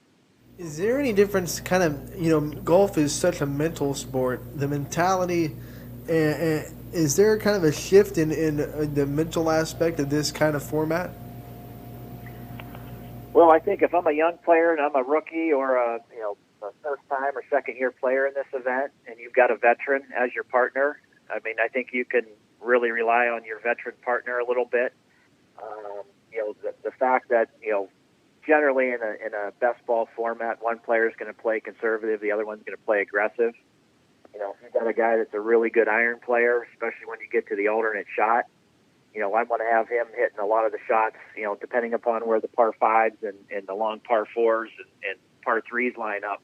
There may be some strategy that goes along with that on, do I hit my tee shots on the even holes or odd to really benefit and favor the guy that's a good guy off the tee and a good iron player into the green. So I think, there's some strategy to it. There's no doubt. But I think if I'm a lesser-known player, I'm excited to, number one, see how the veterans play, because they're going to let you in on how they play and how they work their way around the golf course, where they take risks, where they think they should be a little bit more conservative. So I think as a younger player, you're certainly learning a lot from those veterans and getting an insight on how they play different tour events. Obviously this being a two-man player event and a team event, you're still going to get the strategy of, all the time and all the effort that they put in with their caddies prior to going to an event, how they practice, how they play. So I think it's a huge advantage for the younger player, and especially being able to gain some points too. Brian, is this a situation where the PGA arbitrarily picks who is going to be golfing with who, or is this based on a friendship thing where two guys say, hey, we want to be a team in this? Each team, it's a little bit different. Obviously the player, has to be selected by another player, but it's based on your tour priority point. You obviously have to be PGA Tour member to get in the event, but like Ryan Palmer and John Rahm, for example, those guys play a lot of practice rounds together. Pat Perez and Jason Kokrak's another one of those teams. Historically, Pat Perez has played with Jason Duffner, so that team kind of split up a little bit. But to have these guys have the ability to go out there and pair up, I think it's a huge advantage for Jason Kokrak. He's going to play with somebody that has a great comfort level. They play a very similar game in that they take a little bit more risks than other teams probably will. They like to gamble a little bit. And I think, hitting the same distance off the tee. And, another component that we don't think about is, the golf ball that the players play. When you're playing alternate shot, you're playing one golf ball. So each player, a lot of them play different brands of golf balls. So I think that has a little bit to do with it too. If I'm a Bridgestone player and I play a Bridgestone ball, I'm going to try to gravitate towards, someone that plays a Bridgestone ball. So my iron shots, my chipping, my pitching and putting will all continue to have the same characteristics because it's a new ball. If you're a Titleist player and you're playing with a Callaway player and you're a Callaway player playing with a Bridgestone player and vice versa, there's a lot of combinations there that, there's a lot of things that people don't think about other than just watching them play on the tour and watching them play as a team. But there's a little bit of that gets some consideration as well, because you want to be able to play at the same level and be competitive and have a similar golf ball, because you are going to be rotating those shots throughout the course of the round. And you bring up an interesting question for popped into my head. These guys are all sponsored by different companies. Is there kind of like I can't be with this guy because he's sponsored by Adidas and I have Nike, and that won't look right, and Nike won't like it if I go with the Adidas guy? Is that one of the politics that goes into the teams as well? I'll tell you what, it has a little bit to do with it, and obviously the push comes to shove, and you have two players. One guy plays a tailor-made ball, and the other guy plays a Titleist ball. It's going to be whatever they choose to pick. I think they give them a little bit of leeway this week, but I've seen Matt Kuchar and Brandt Snedeker playing a number of these events together, and it was primarily based on the fact that they played the same golf ball. They're used to that. They're going to compete at the highest level. They know the characteristics of what's going to go on with the equipment that they have and the golf ball that they have, and I think it's a huge advantage to a player that a certain Titleist ball may spin a little bit more than a Callaway ball, or vice versa. And this Bridgestone ball goes a little bit further than a TaylorMade ball. So, a player may be giving up distance. He may be getting more spin around the green. So that's going to be a challenge, because the stuff that you play in practice with, when these players, and I think that this is probably something that's not known to the general public, but having worked the driving range at a major championship a couple times, each player, when they're at the range hitting the golf balls, they're all white. They all look the same. Every player plays the brand and style of golf ball on the driving range and chipping and putting at every tour event all across the country. So if I play a Titleist Pro V1, when I come to the golf ball tent and get my golf ball bag or bucket of balls to warm up and chip and putt with, it's going to be that Titleist Pro V1. If I'm a Callaway Chrome Soft player, I go to that thing and I've got the Callaway Chrome Softs in my bag. If I'm a Bridgestone Tour B player, if I'm a TaylorMade, TP player, people see guys warming up on the range, but they don't understand that every one of those players are practicing with the balls that they play with. They're hitting the balls they play with. They're chipping and putting the balls that they play with before they go. And it's I couldn't even imagine the back end of the driving range where they're collecting all these, because they're sorting, probably 20 different brands, makes, and models. There's Pro V1X, there's Pro V1, there's Pro V1 Devo, whatever it is, Pro V1 Star. There's 3 kinds of chromes. There's a you name it. There's an ERC. There's a Bridgestone. 4 different types of Tour B and RX and RXS and you name it. So it's hard to sort those and make sure that you get it right. I mean, Tiger was playing a ball at the time at Oak Hill that was completely different than what Nike had out there. And he had his own box shipped there. Other players would try to come over and get some golf balls, and we were told in the booth, Tiger's the only one that's allowed to use what's in this box. So Paul Casey would come over, hey, can I get some of the balls that Tiger uses to chip and putt with? Sorry, we can't give it to you. Well, they would try and test you, but at the end of the day, they only had their certain box of stuff that they would hit, and if you do that times, there's 80 players in this field, or 8 teams in this field, 160 players. That's a lot of different kinds of golf balls between the field. So little nuances between the game, and that's just golf balls. I mean, we're talking, you got the same nuances with wedges and grooves and irons and grinding on the soles of your wedges for the rough that you're playing out of that week, and different lofts of drivers. Some drivers you want more run in the fairway. Other drivers you want to check a little bit, like U.S. Open, so it's not rolling out into the rough. So, I mean, there's a lot of technology that comes into play week to week, but golf ball, I think, is probably the biggest, because the player is so fine-tuned and used to it. You could literally throw a different kind of golf ball in front of Tiger, and he'd hit one shot and say, that's not the ball I'm using. I mean, he would pick it up in a second just based on the feel of an iron shot, the feel of a driver, or a chip or putt. That's how finely tuned these players are.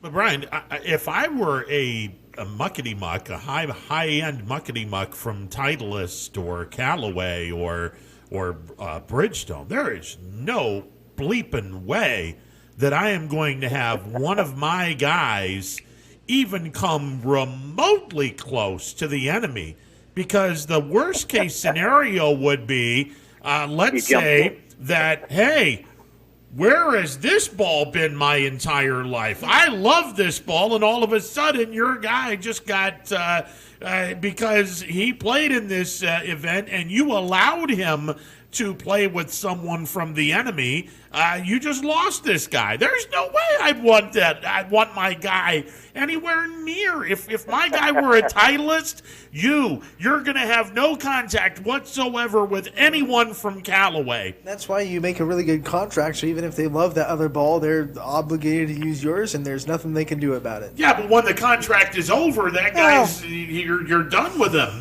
He's gonna go to the other side. I don't want that.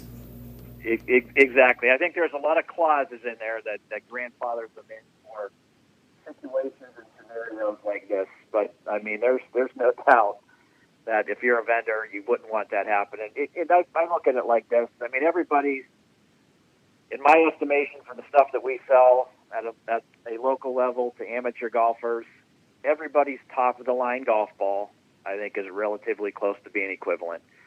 Those guys are just so fine-tuned in what they're trying to do and the dynamics of what they're trying to get out of their game that it makes a really big difference. You know, Tiger Woods, plays the blue box of Tour B's. It's Tour BS from Bridgestone. It's a golf ball that has more spin. He likes to have more spin so he can hit it a little bit higher. The more spin you put on it, the more the golf ball is going to climb.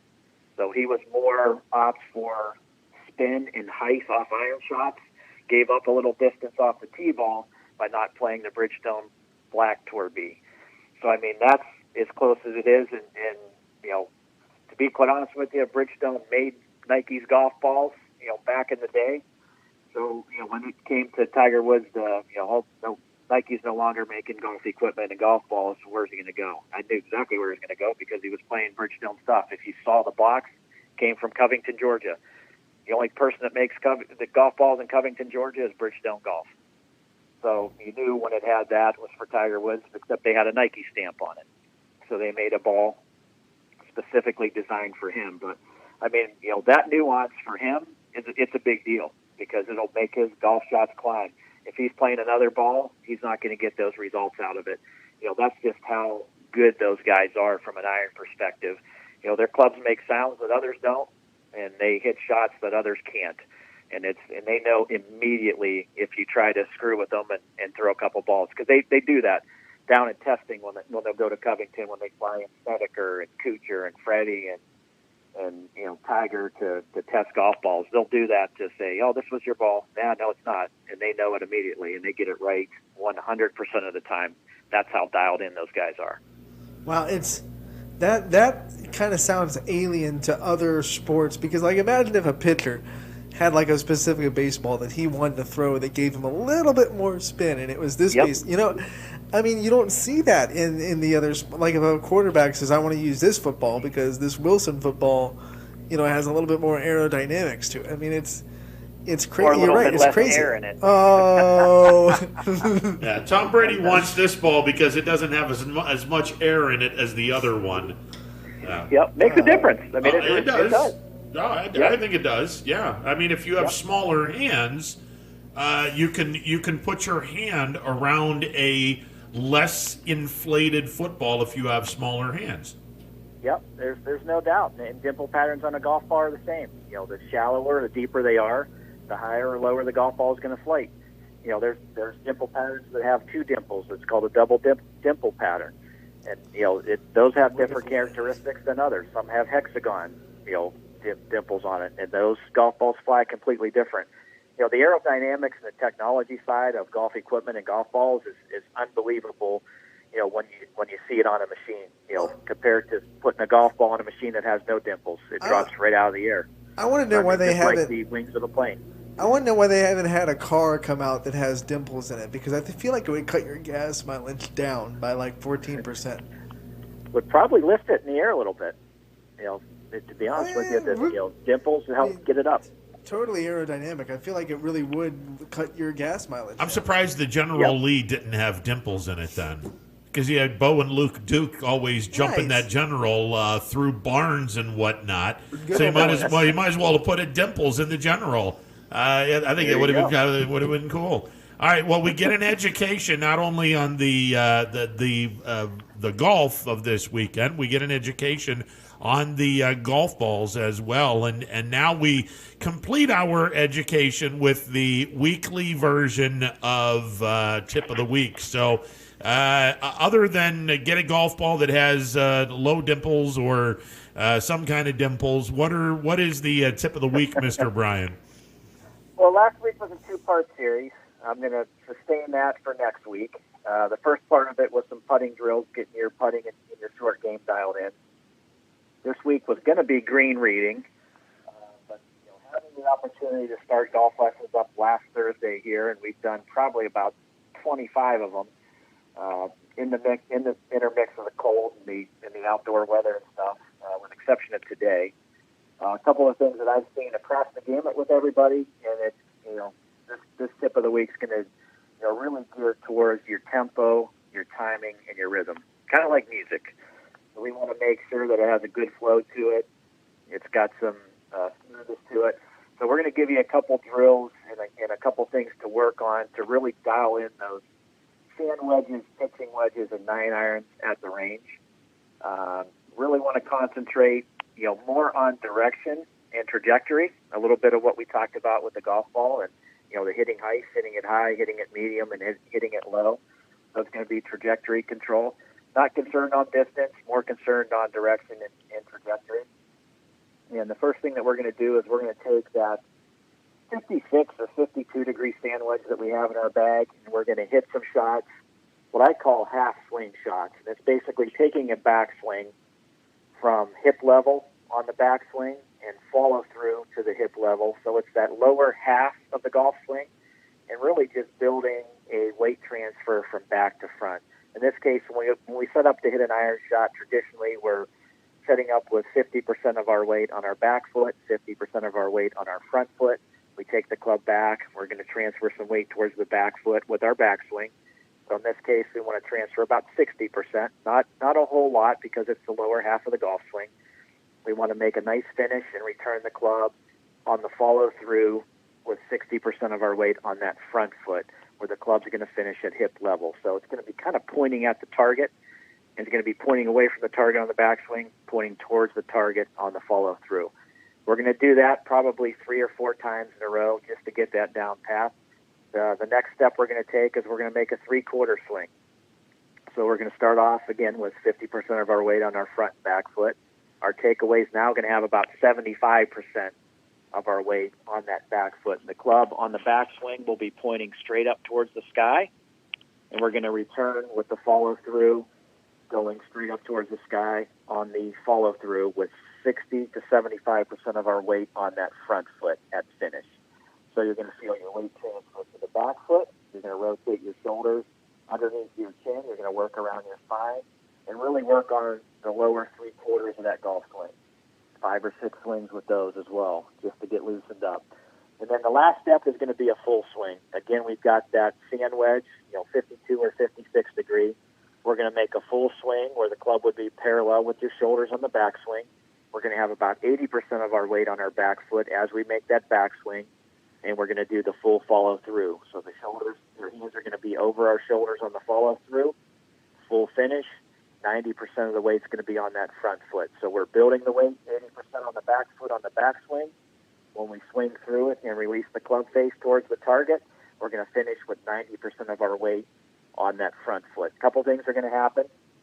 When you do make that full swing, if someone was standing behind you, we want to see the bottom part of the sole of your shoe. So they should be able to see that. So your foot's going to be off the ground in the back. Your right knee is going to be at the target. Your belt buckle is going to be at the target. And your shoulders are going to be at the target. So those are the 3 things that you're going to feel on that full swing. And then once you've got 5 or 6 of those and you start to feel comfortable with getting the timing down, getting the tempo down, you're going to pick up the rhythm with each one of these shots.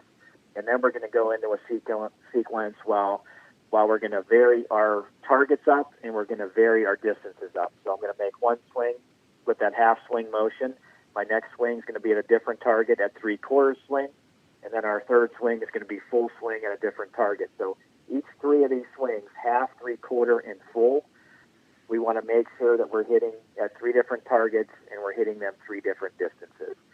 So that's going to allow you to get some direction control, and it's going to allow you to get your trajectory, because if it's that lower half of the swing, the finish is going to be lower. The ball is going to be more penetrating and more driving towards that target, a little bit lower ball flight.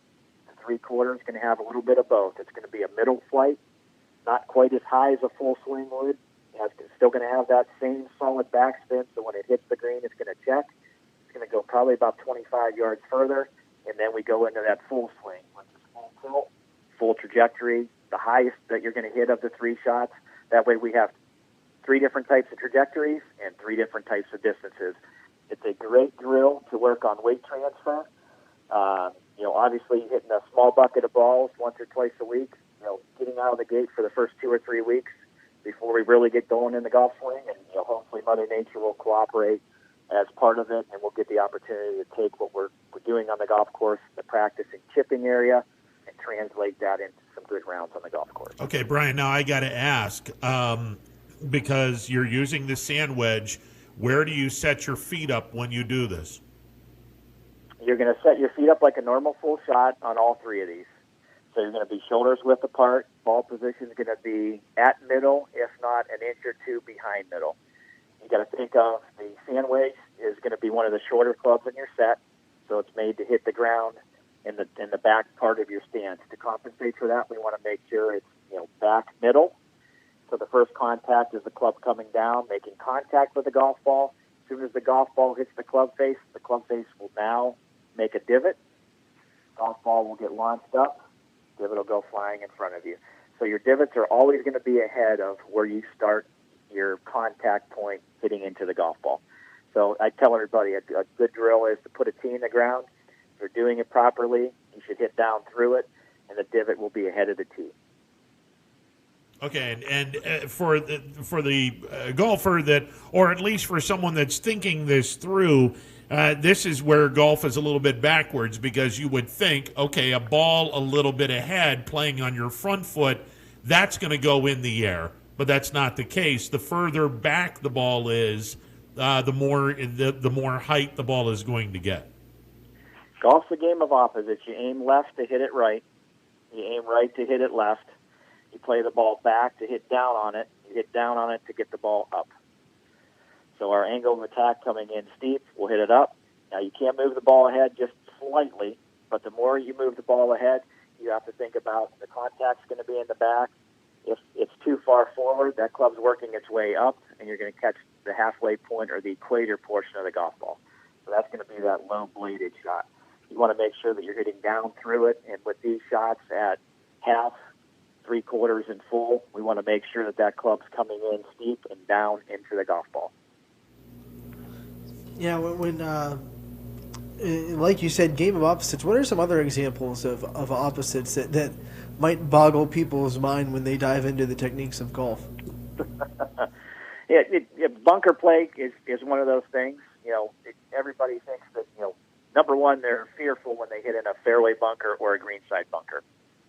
To be honest with you, I'd rather be in one of those, because I can control how that golf ball is coming out. Every time that I hit out of that bunker, I know it's going to come out the exact same way if I'm fundamentally set up properly.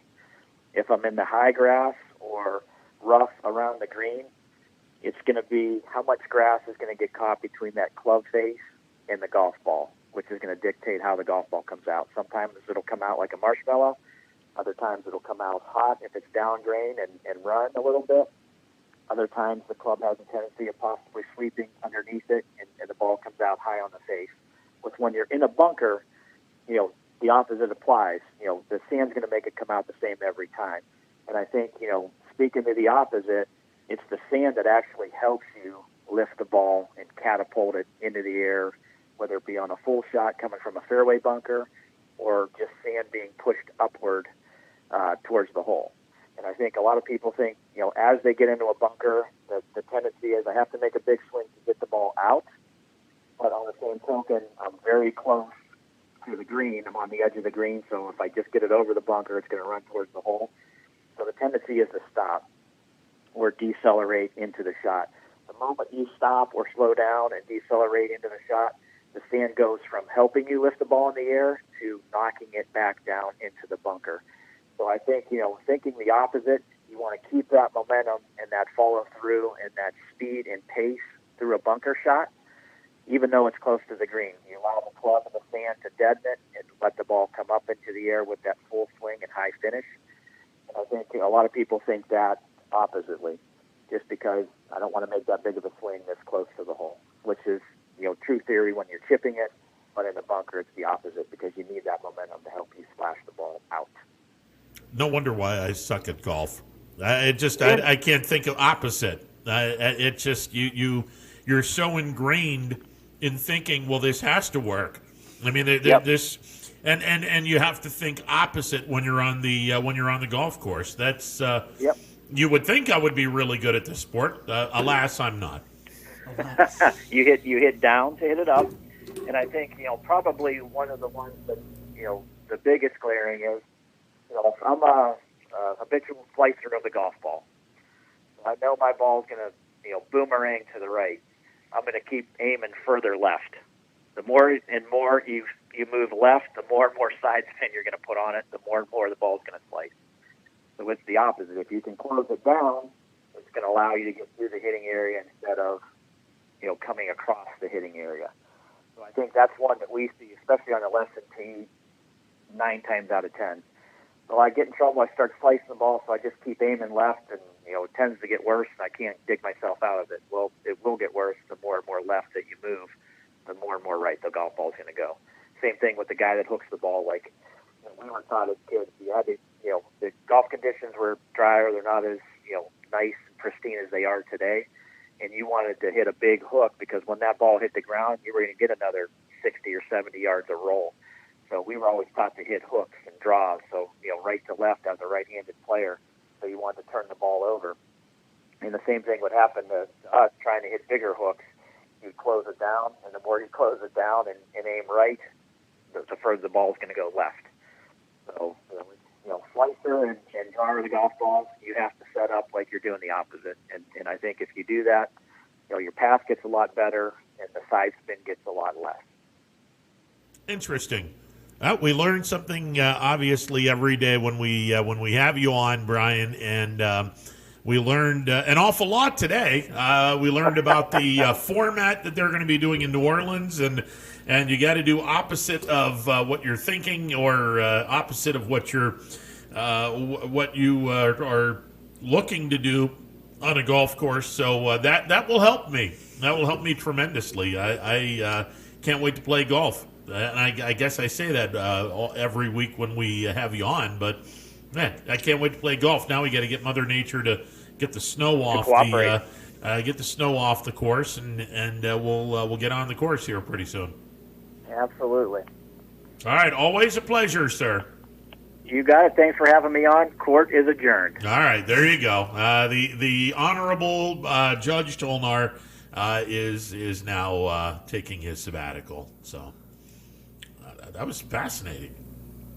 Yeah, because absolutely. I have always had a problem with. I'll try to shoot a ball and it will go out to the right. So I'm just going to go here like this and aim right here, because if I'm aiming here, it should go and land in the middle. No, it goes way to the right. So yeah, there's. Who knew? Aim to the right, and it'll go to the middle. That's Brian knew. Yeah, that's who knew. That's why he's in golf, and I'm not. So there you go. While we were talking, I wanted to bring up what some of the other states had in terms of pitch counts and whatnot. Very fascinating. I found this, and we'll talk about it, and then in the 2:00 hour, we're just going to go full bore softball and be done with it. But I found this to be pretty interesting. First of all, there's only 3 states that don't have sanctified high school baseball. Idaho, South Dakota, and Wyoming do not have high school baseball. So they don't have it at all. Or they just don't have like a governing body. They have no governing body for it, and it's not a sanctioned sport. Let me throw Florida in here for just a little bit. Our pitch count maximum in one game is 125. For Florida, it is 105 if you're 17 or 18 years of age. If you are 16 and under, you're at 95. 31 to 45 pitches one day, basically kind of where we are. 46 to 60, 2 days. 61 to 75, 3 days. 76 or more, 4 days. So that's in Florida. Now, obviously, Florida has warmer weather. Warmer weather equals perhaps more people interested in playing baseball. Let's go to Iowa, which is essentially a state much like Ohio. It's cold in the springtime, and it's probably just as miserable in the springtime in Iowa as it is in Ohio. Their pitch count is 110. 25 and under, no days off. 26 to 40, 1 day. 41 to 65, 2 days. 66 to 90, 3 days. 91 to 110, 4 days. And the most you can do is 110 pitches, which is 15 fewer than us. Their overall is fewer than us, but as far as their cutoff for between 2 days and 3 days is, ours is higher, if I heard that right. Yeah, 2 days. Ours is 51 to 75. Theirs is 61 to 80. So they have more pitches you can throw to Yes. have 2 days rest, even though they have less pitches you can throw in a total game. Yes, their actually 1 day is a little more than ours. Theirs is 20. Well, actually, let me back up a second. 26 to 40 is 1 day. Ours is 31 to 50. So they even it out. They're saying that you can throw more and not be penalized with rest, but your overall, like in a day, pitches you can throw is a lower number than ours. So I think it kind of evens out. Yeah, their 2 day is 41 to 65. Ours is 51 to 75. Right. Their 3 day is 66 to 90. Ours is 76 plus, and then their 4 day is 91 to 110. Illinois is a little similar as well. Their maximum pitch is 105. So they're 105 pitches. 30 and under, no days off, similar to ours. Their 1 day is 31 to 45. Ours is 31 to 50. Their 2 day is 46 to 60. Ours is 51 to 75. Their 3 days is 61 to 76. Ours is 76 plus. And their 4 day is 76 to 105 or 77 to 105. I like the fact they add an extra day in that. But again, in Ohio, the theory is, well, you don't have enough pitching. That's why you can't go 4 days off on this. But in Illinois and Iowa, two states that are very similar weather-wise to Ohio, they have 4 days off. We don't have the 4 day off. So it's kind of strange. And then the southern states, California, 31 to 50, 1 day off, exactly where we are. 51 to 75, 2 days, exactly where we are. 76 plus 3 days, exactly where we are. The only difference is California has 110 max, we have 125. So it's somewhat similar. A couple of states are a little different. A couple of states add a 4th day. Actually, Connecticut is one that has 5 days. If you throw over 110 pitches, because there is no limit on the amount of pitches that you throw in Connecticut. If you throw over 110, though, you're going to be down for 5 days. So that was a little interesting that there is no limit on how many pitches a kid can throw. And I believe that is the only state. Massachusetts has no limits on anything. So it's free game in Massachusetts. If a team from Ohio went to Connecticut to play, would that pitch count restriction be lifted because they're in Connecticut now? I would or assume they still have so. to adhere to OHSA's rules? Well, I would assume that if you're in Connecticut, you're playing by their rules. Now, but then when you come back to Ohio after you play, but you'd only be down for 3 days. Right.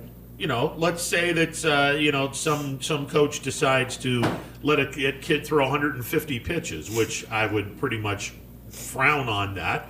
But let's say they did that. Well, by rule, you go back home. Well, you're 3 days off. Okay. 3 days we'll come back after pitching 150 I feel like pitches. They'd give him 4. I would hope so. I would hope so. In Oklahoma, you can't start an inning after reaching 120 pitches. And at 101 to 120, you get 4 days off. In Pennsylvania, 100 is the max. 76 to 100 pitches, 3 days off. 26 to 50, 1 day off. 51 to 75, 2 days off. So 100 is kind of low. Yeah, 100 is the max that you can do in Pennsylvania. And when you think about it, 100 is 14 pitches per inning over a 7-inning span, which about average. So I wouldn't go 100. I'd probably be at 115. Is it average in high school? Is that 14 average in high school? Or is it average in professional? Well, no, it would be 14 average in high school. 14 times 7 is 98, so it would be a little over 14 pitches. I mean, I thought you meant like average, like you're doing pretty good if you have 14 pitches. Universally, if you're 12 to 14 pitches in an inning, you're doing really well. If you're less than 12, you're doing really, really well. If you're doing more than 14, the higher you go, the more red flag comes. If you're at 20 an inning, you're not long for this game. You should probably be bounced after about 3 or 4 innings, because that's a lot of pitches in an inning. That really is. But again, it's fascinating how many states have completely different rules. The state I used to live in was Tennessee, 120. But if you reach 120 pitches, you got to take 4 days off. But if you go 119, you only need 3 days off. Because there's that big difference. Because there's a big difference between the two, between the next pitch, obviously. It's just weird that way. All right, we're going to take a timeout. On the other side, as promised, we get some softball, and one team stayed undefeated and did so in pretty darn good fashion, I might add. We'll get to that. We'll also get to Lydia Spalding and how great of a pitcher she is, but then again, everyone knows this by now. That is all coming up in a bit. Stick around. It's a Wednesday edition of Running Point presented by Greenwood Chevrolet on Mahoning Avenue in Austintown. Your teams work hard and give it all they've got. Well, so does ours, because 21 Sports and YSN give you extra effort when covering local sports. 21 Sports and YSN, winning coverage of our Valley's teams. No matter what the weather, be prepared with a reliable, efficient Rude gas furnace or air conditioner from MP Vivo Heating and Air Conditioning. Call your energy efficient expert, MP Vivo, today for a free estimate. Here at MP Vivo, we rely on Rude, and so should you.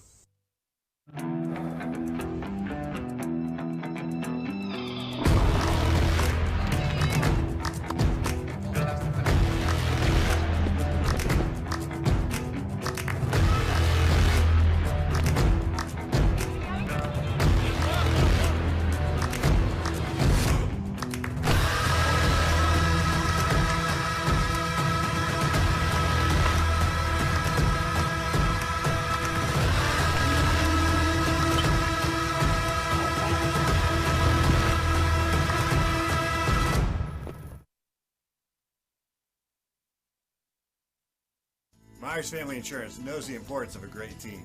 Our team continues to grow to help you with your Medicare and retirement needs. The annual election period is October 15th through December 7th. Now's the time to make sure your plan continues to meet your needs for the upcoming year. Call today. It's storm season. I think we're under the gun for some heavy storms over the next couple of hours. And Storm Tracker 21 is ready. This is probably the one we're keeping a closer eye on. On air, And locally, we're going to have a lot of eyes on our area. Online. All right, let's talk high-risk futurecast and the timing of this weather. On social media and on our app. Notice we'll have scattered showers on Thursday. Stay ready with Storm Tracker 21. The severe weather threat now through around sunset. Your first and last stop with your tax return should be with me, Tracy Bryden at Greenwood Chevrolet in Austintown. No other dealer goes the extra mile to bring you the largest selection of vehicles at one convenient location. With guaranteed credit approval, I will find you the right vehicle and the right financing options for you. I am ready to go the extra mile to show you why no other dealer sells more cars, finances more, and gets you more for your refund than Greenwood Chevrolet in Austintown.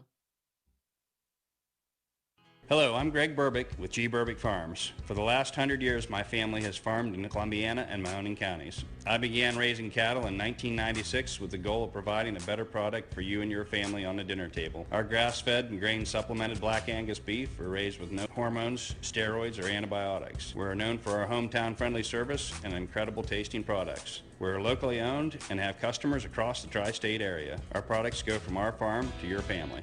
Stop by our farm on New Buffalo Road or visit us on the web at gburbickfarms.com. Don't forget to like us on Facebook. G. Burbick Farms, it just tastes better.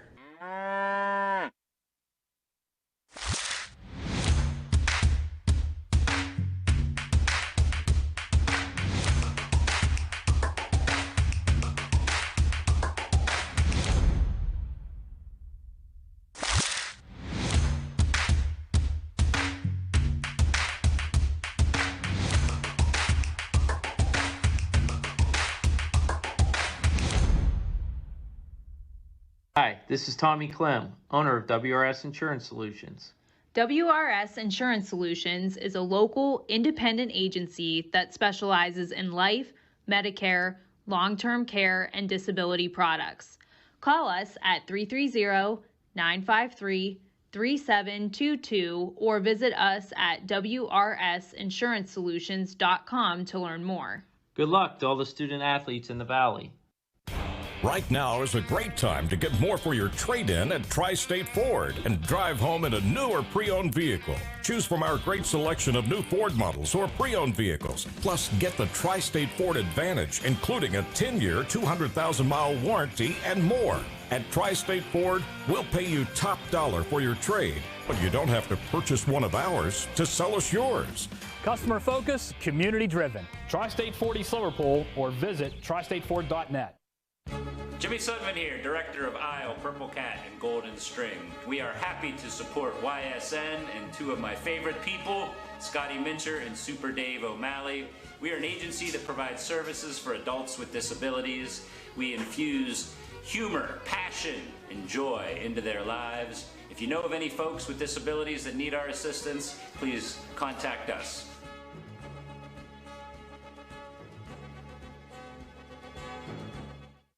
Welcome back to a Wednesday edition of Running Point, presented by Greenwood Chevrolet on Mahoning Avenue in Austintown. Ron Potesta with you alongside Anthony Hartwig, and we get to Anthony's favorite sports, which is high school softball. And one team remained undefeated yesterday, and they did so by pretty much dismantling their chief arch rival. This would be the Holy War Part 2 in girls softball.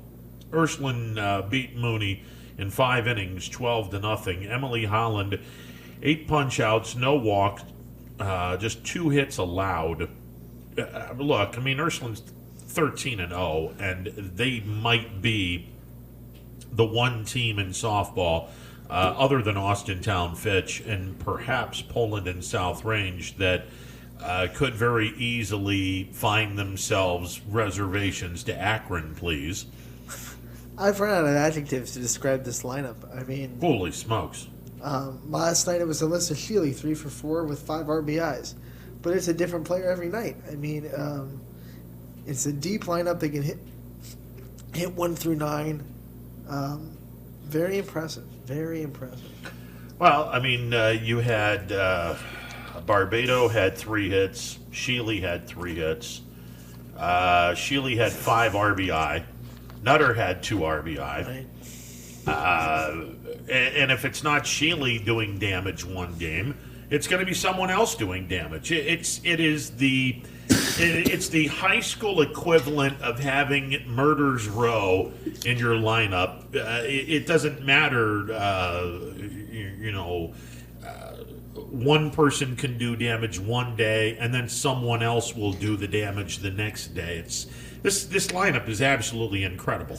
The team has hit 19 home runs in 13 games played. And then you look at it, 1, 2, 3, 4, 5, 6, 7 different players have hit a home run in their lineup. There you go. Yeah, and home runs are not an easy thing to accomplish in softball. They play in a college park, so college dimensions, and they're hitting 19 home runs in 13 games played. There you go. Yeah, that's not all of their games are played at Farmers. No. But all their home games are. Yeah, the home games are. The away games not necessarily the same dimensions, but the fact that Ursuline has been able to hit that many bombs and still be undefeated. Holy smokes. And then, Holland and Paige Ogden are both high-quality pitchers that go along with that offense. Yeah. Pull up their pitching stats just to give you guys some numbers here. Yeah, so Ursuline is 13-0, by the way. Emily Holland has 40.0 innings pitched, a win-loss record of 7-0.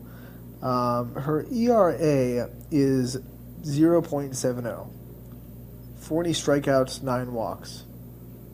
So 40 punch-outs in 40 innings. Right, and that's she's pretty solid. Only given up 4 earned runs the whole season. And that's pretty solid as well. How many hits has she given up in the 40 innings?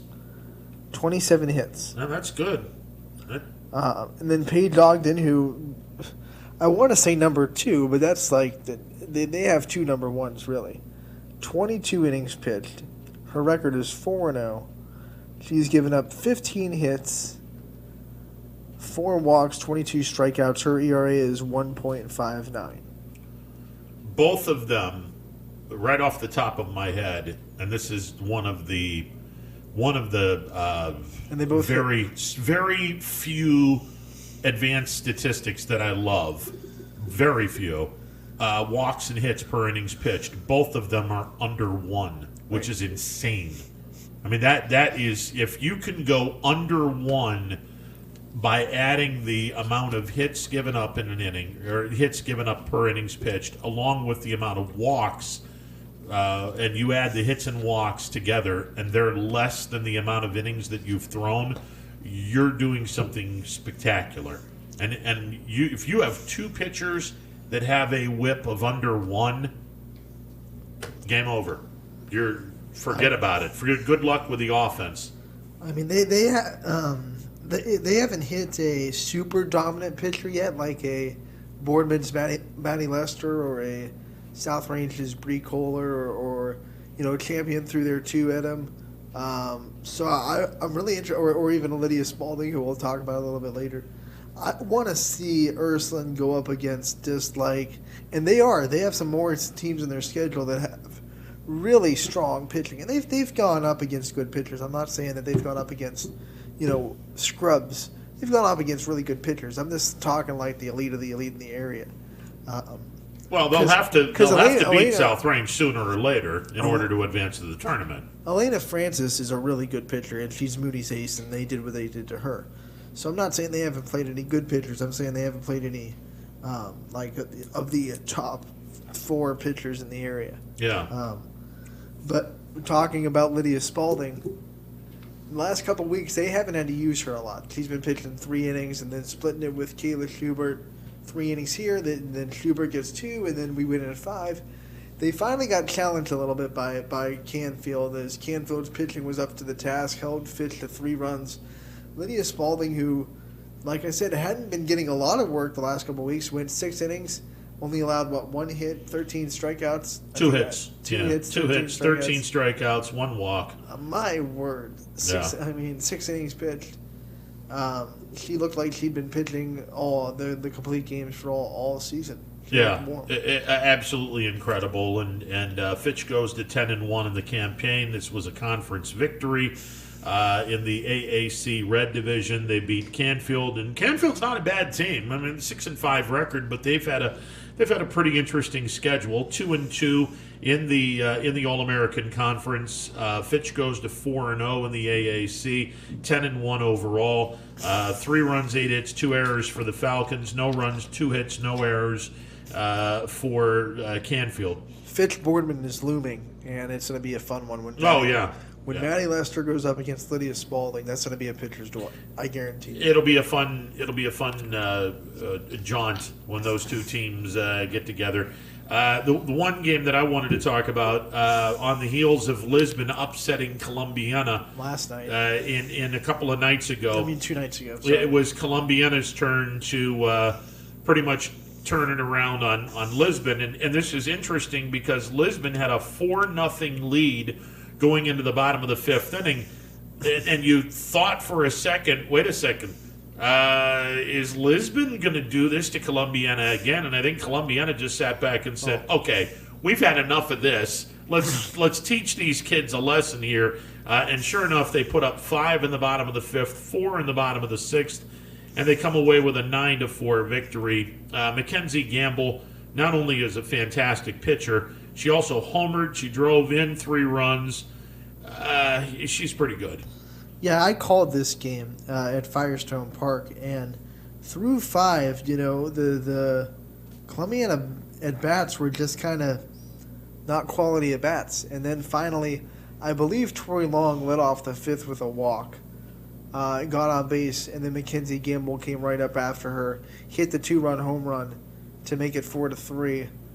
And then they tied it up with a wild pitch. And I think one of their seniors who had been struggling of late, Cessna Stoy, came up and hit a 2 RBI double to give them the lead. And they never looked back after that. And I was talking to Coach Kurtz after, and she said she needed a lot from her seniors because her seniors the night before went 0-8. And that's one of the reasons why they lost to Lisbon. And she kind of challenged the seniors, and the seniors stepped up last night. Both Cessna Stoy and Macy Linhart both had good games, and the seniors in that lineup, when they're clicking along with the young talent they have, then Columbiana becomes really dangerous. So Coach Kurtz challenged her seniors, said we need better at-bats from you, and that night against Lisbon, they had better at-bats, and they got it going 9-4 with a win.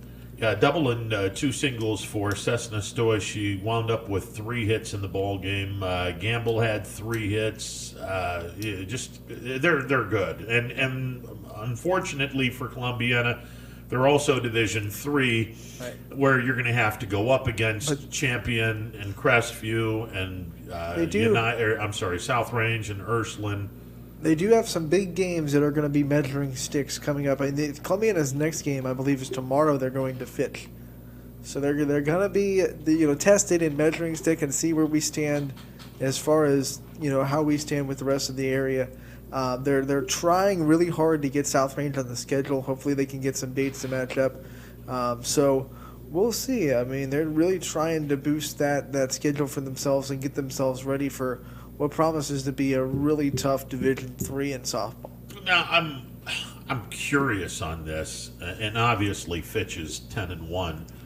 Do they start Lydia Spalding in this game against a team that's 2 divisions lower than them? I don't know. I mean, look, they have 2 pitchers just like Ursuline do. I mean, Schubert is just a very good pitcher that's been giving them innings. Of course, Lydia Spalding's their ace because she's a lefty, which is hard enough, but she's a lefty that moves the ball really well and is going to Penn State next year to play for the Nittany Lions. But if they decide to start Schubert, then that doesn't make things any easier because Schubert's a quality pitcher. Probably would be the number 1 on almost any other team in the area. So I don't know who you would start. I think it would. Coach Ward is big on matchups, so we would probably look at Columbiana's lineups and see which team kind of matches up better, which pitcher matches up better with Columbiana. They do have a couple of lefty slappers that like to bunt and slap into left field, and left-handers are a little bit more effective against those kind of hitters, so he might throw Lydia Spalding because of that. So I'm interested to see who he starts tomorrow if we indeed break through this cold weather and are able to play, which hopefully at least at Fitch they'll be able to because of the turf field. Well, yeah, and the good news is you have a turf field. The bad news is Still you have gonna a be turf cold. field, and if it's snowing and there's snow on the ground, and it gets a little more slippery than a regular The other field. bad news is it's still going to be cold tomorrow. It'll be a little chilly. Yeah, it's definitely going to be a little chilly tomorrow. There's no two ways about that. It's it's going to be what do we got? 47 for a high in East Palestine on Thursday. So that's that's a little chilly. And Boardman, let's see what kind of a high, 47. So it's going to be the same. Upper 40s is not good baseball weather. It just isn't. Or softball weather. And we venture in the 88. Poland got exactly what they wanted. They got South Range to sweep Hubbard, and they swept Lakeview. So now Poland has a 2-game lead on everybody in the 88. They're sitting in the catbird seat now. They don't have to worry about, needing to win one game against Hubbard or needing to win both games against Hubbard when they play each other. Now, as long as they find a way to split, they'll stay on top of the 88 if they take care of their business in the rest of the league.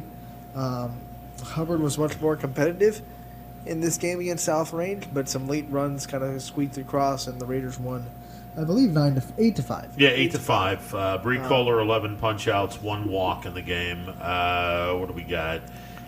Suzanne had 3 hits. Stackowitz had 2 hits. Zolik had 2 hits for South Range. So solid production. And, Poland beat Lakeview 9-2, which is a lot less competitive. Usually you see the second game be the more competitive one because the teams get used to each other. They've seen the pitcher a second time, but this time Lakeview put up a really good fight in game 1, and then Poland kind of put their foot down a little bit in game 2 and won 9-2. So like I said, they swept Lakeview, which is really one of the teams. I think Lakeview and Girard are the 2 teams in the next tier of the NEA below, South Range, Poland, and Hubbard that can really throw monkey wrenches into it, maybe take a game from a team at the top. So to sweep Lakeview, and now they have only 1 game left with Girard, and then the Hubbard series. If they, like I said, if they at least split the Hubbard series, then they got to be feeling pretty good about themselves as far as winning the league goes. And I think that, look, Poland in Division II, they have a chance to go pretty far in Division II. They're rock solid. We'll see what they can do the further along they go. Obviously, with the 2 the supersized tournaments, you'll have 2 district champions. One would assume Poland would be one of those teams. Although when we had Scott Knox on yesterday, and I know he's a baseball guy, but it's the same concept. In a 1-to-1 game, can we judge the caliber of a player based upon please don't have the ball hit to me, or how much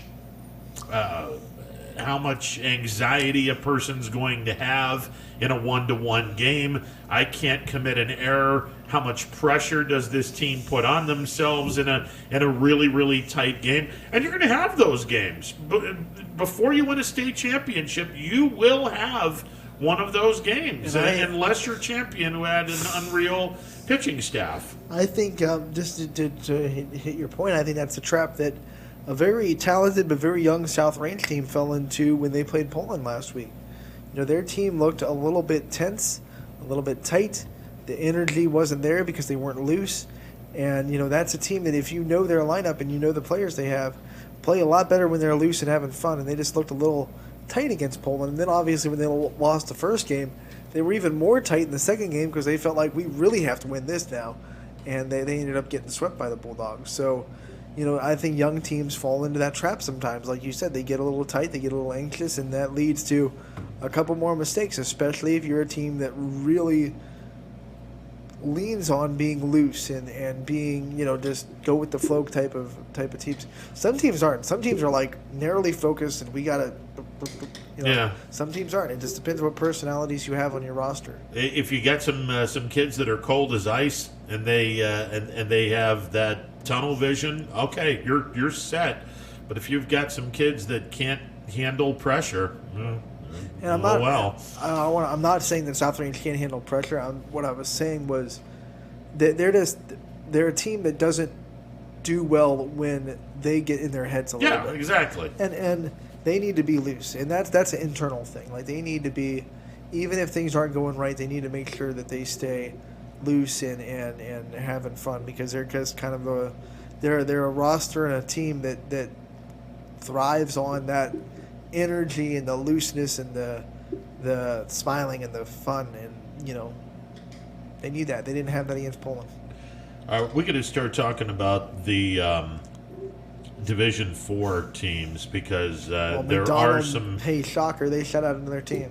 Yeah, and there are some Division 4 teams not named McDonald that could possibly challenge McDonald to said Division 4 district championship. But McDonald first and foremost, because Bree Callow, much like young Lydia Spalding over in Austintown, we've pretty much run out of adjectives to describe Bree Callow. Let's see, the author of not one but 2 perfect games and 3 no-hitters this year. Other than that, hey, everything else is pretty hunky-dory.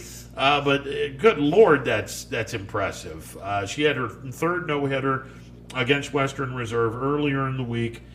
Here we are in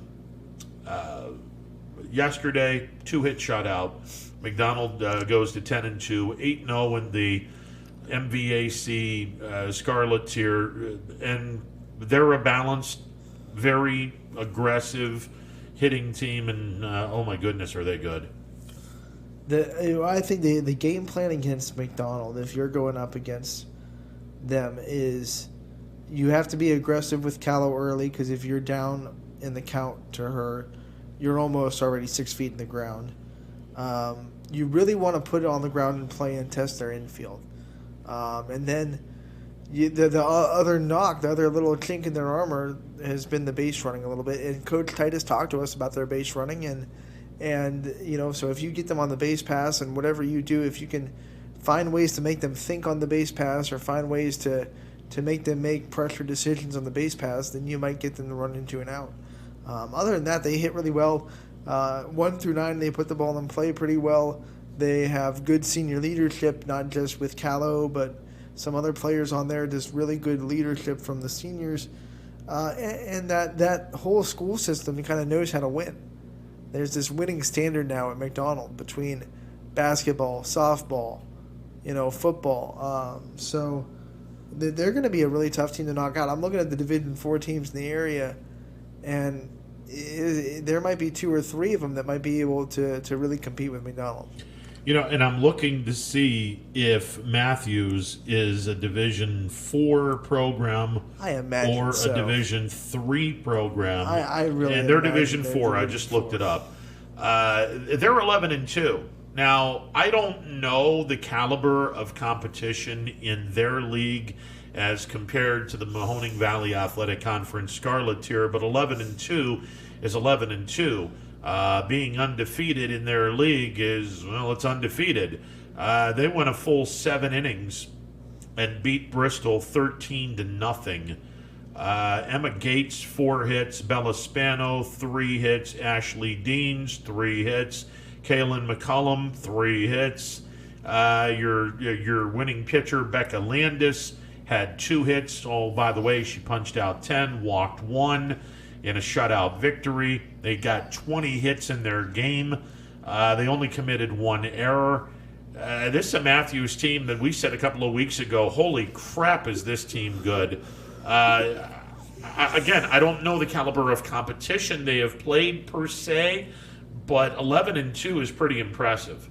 Yeah, unfortunately, I haven't seen Matthews play in person, so I can't speak too knowledgeable about them. But I agree. If you can only control the teams that are being put in front of you and how you play against them. I mean, you can't control how good those teams are or how competitive they are. So going 11, some noise in that Division 4 bracket.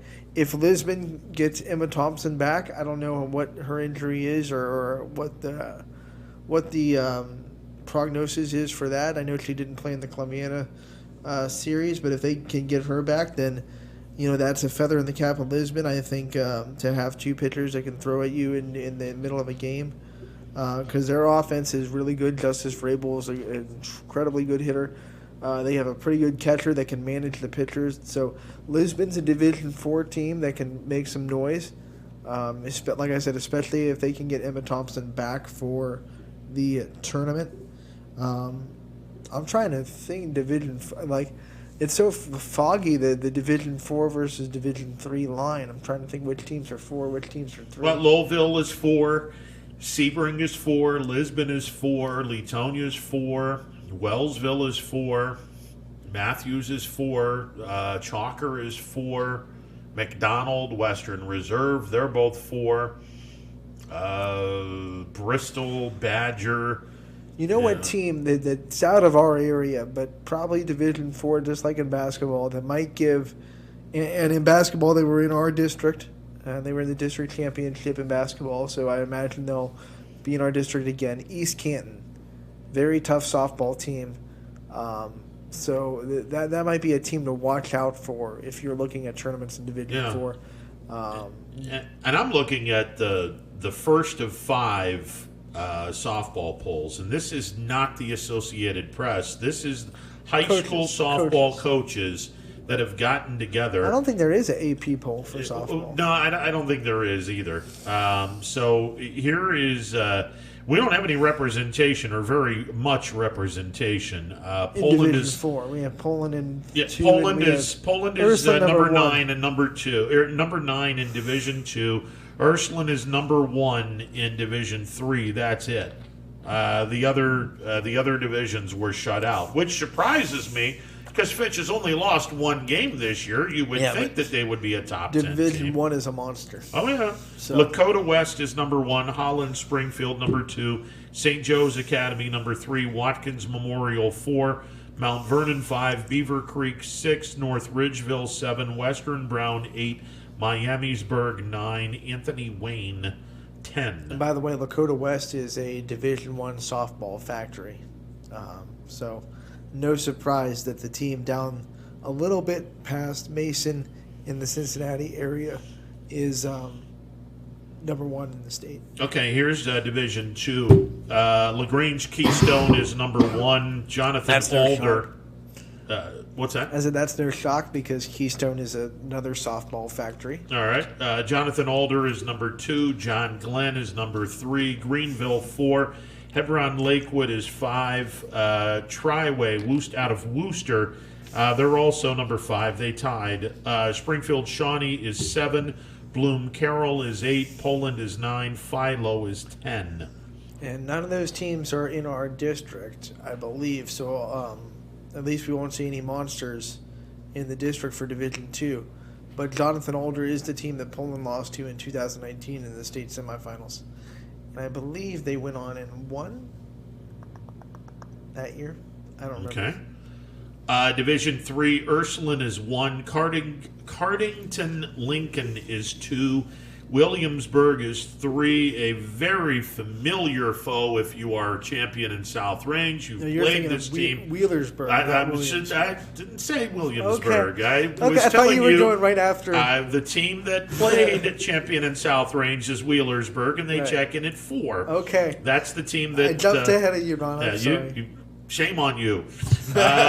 North Union is 5. Colonel Crawford, not to be confused with Colonel Klink, is number 6. Wellington is 7. Otsego is 8. Sherwood Fairview is 9. And Leesburg Fairfield is number 10.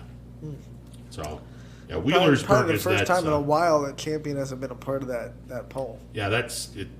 I'm sure a lot of folks are like, where's Champion in this? What the heck's going on up there? Right. Yeah, so I think Cheryl Weaver would love to be under the radar when the tournament starts. Oh, and she's going to be under the radar. She's going to be like, Yeah, okay. I got my kids ready to go. To finally get to have her kids kind of be the underdog and play the underdog story, us against the world. Oh, yeah. She might be revving up. By the way, they're now 7-5, 4-0 in the Mahoning Valley Athletic Conference gray tier. I mean, like we said, their record kind of displays their schedule. They go way outside the MVAC to play. And when they play inside the league, you kind of know, okay. Yeah, they're pretty good. Teams in the area really haven't caught up to them yet.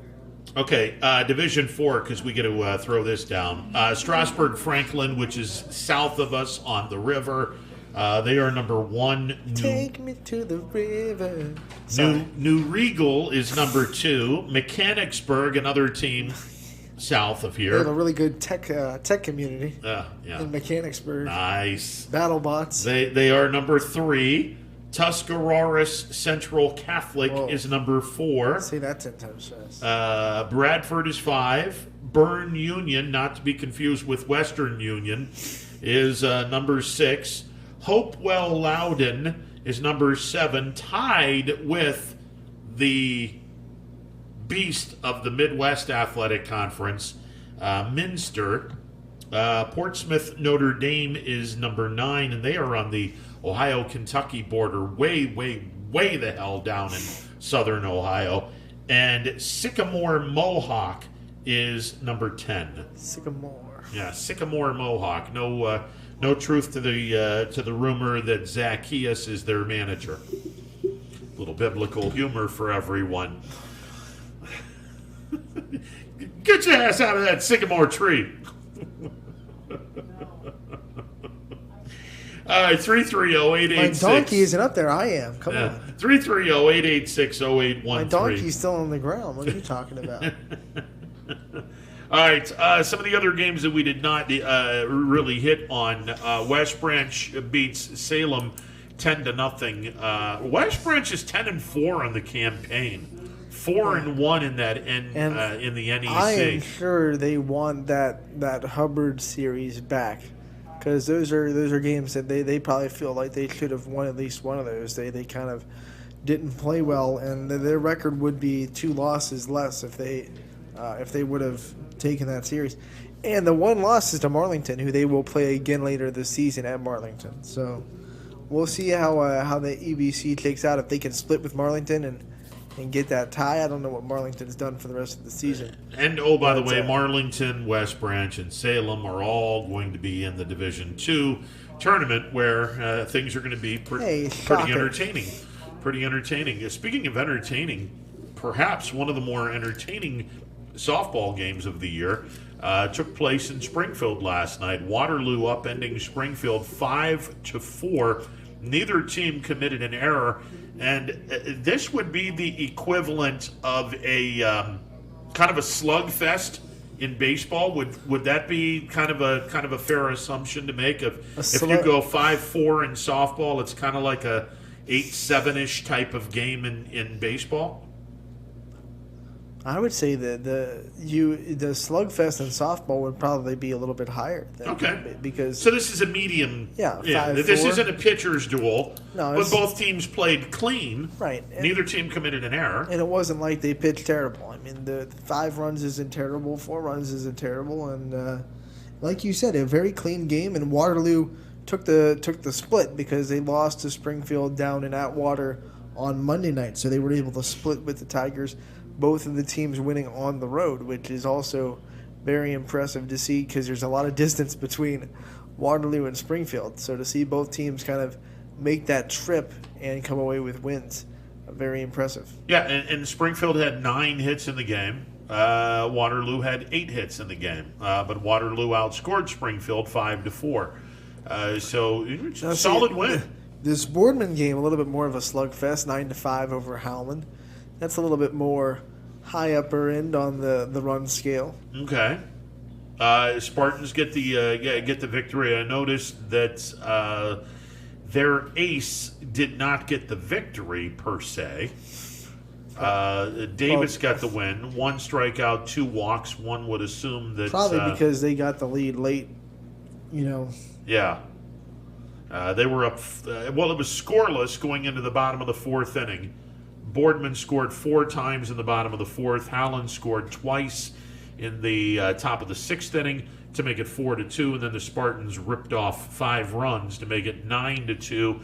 Howland tried to come back, scored 3 in the 7th, but couldn't get any more, They wind up losing 9-5. Davis got the start. So Davis went 5.2 innings pitched. Okay.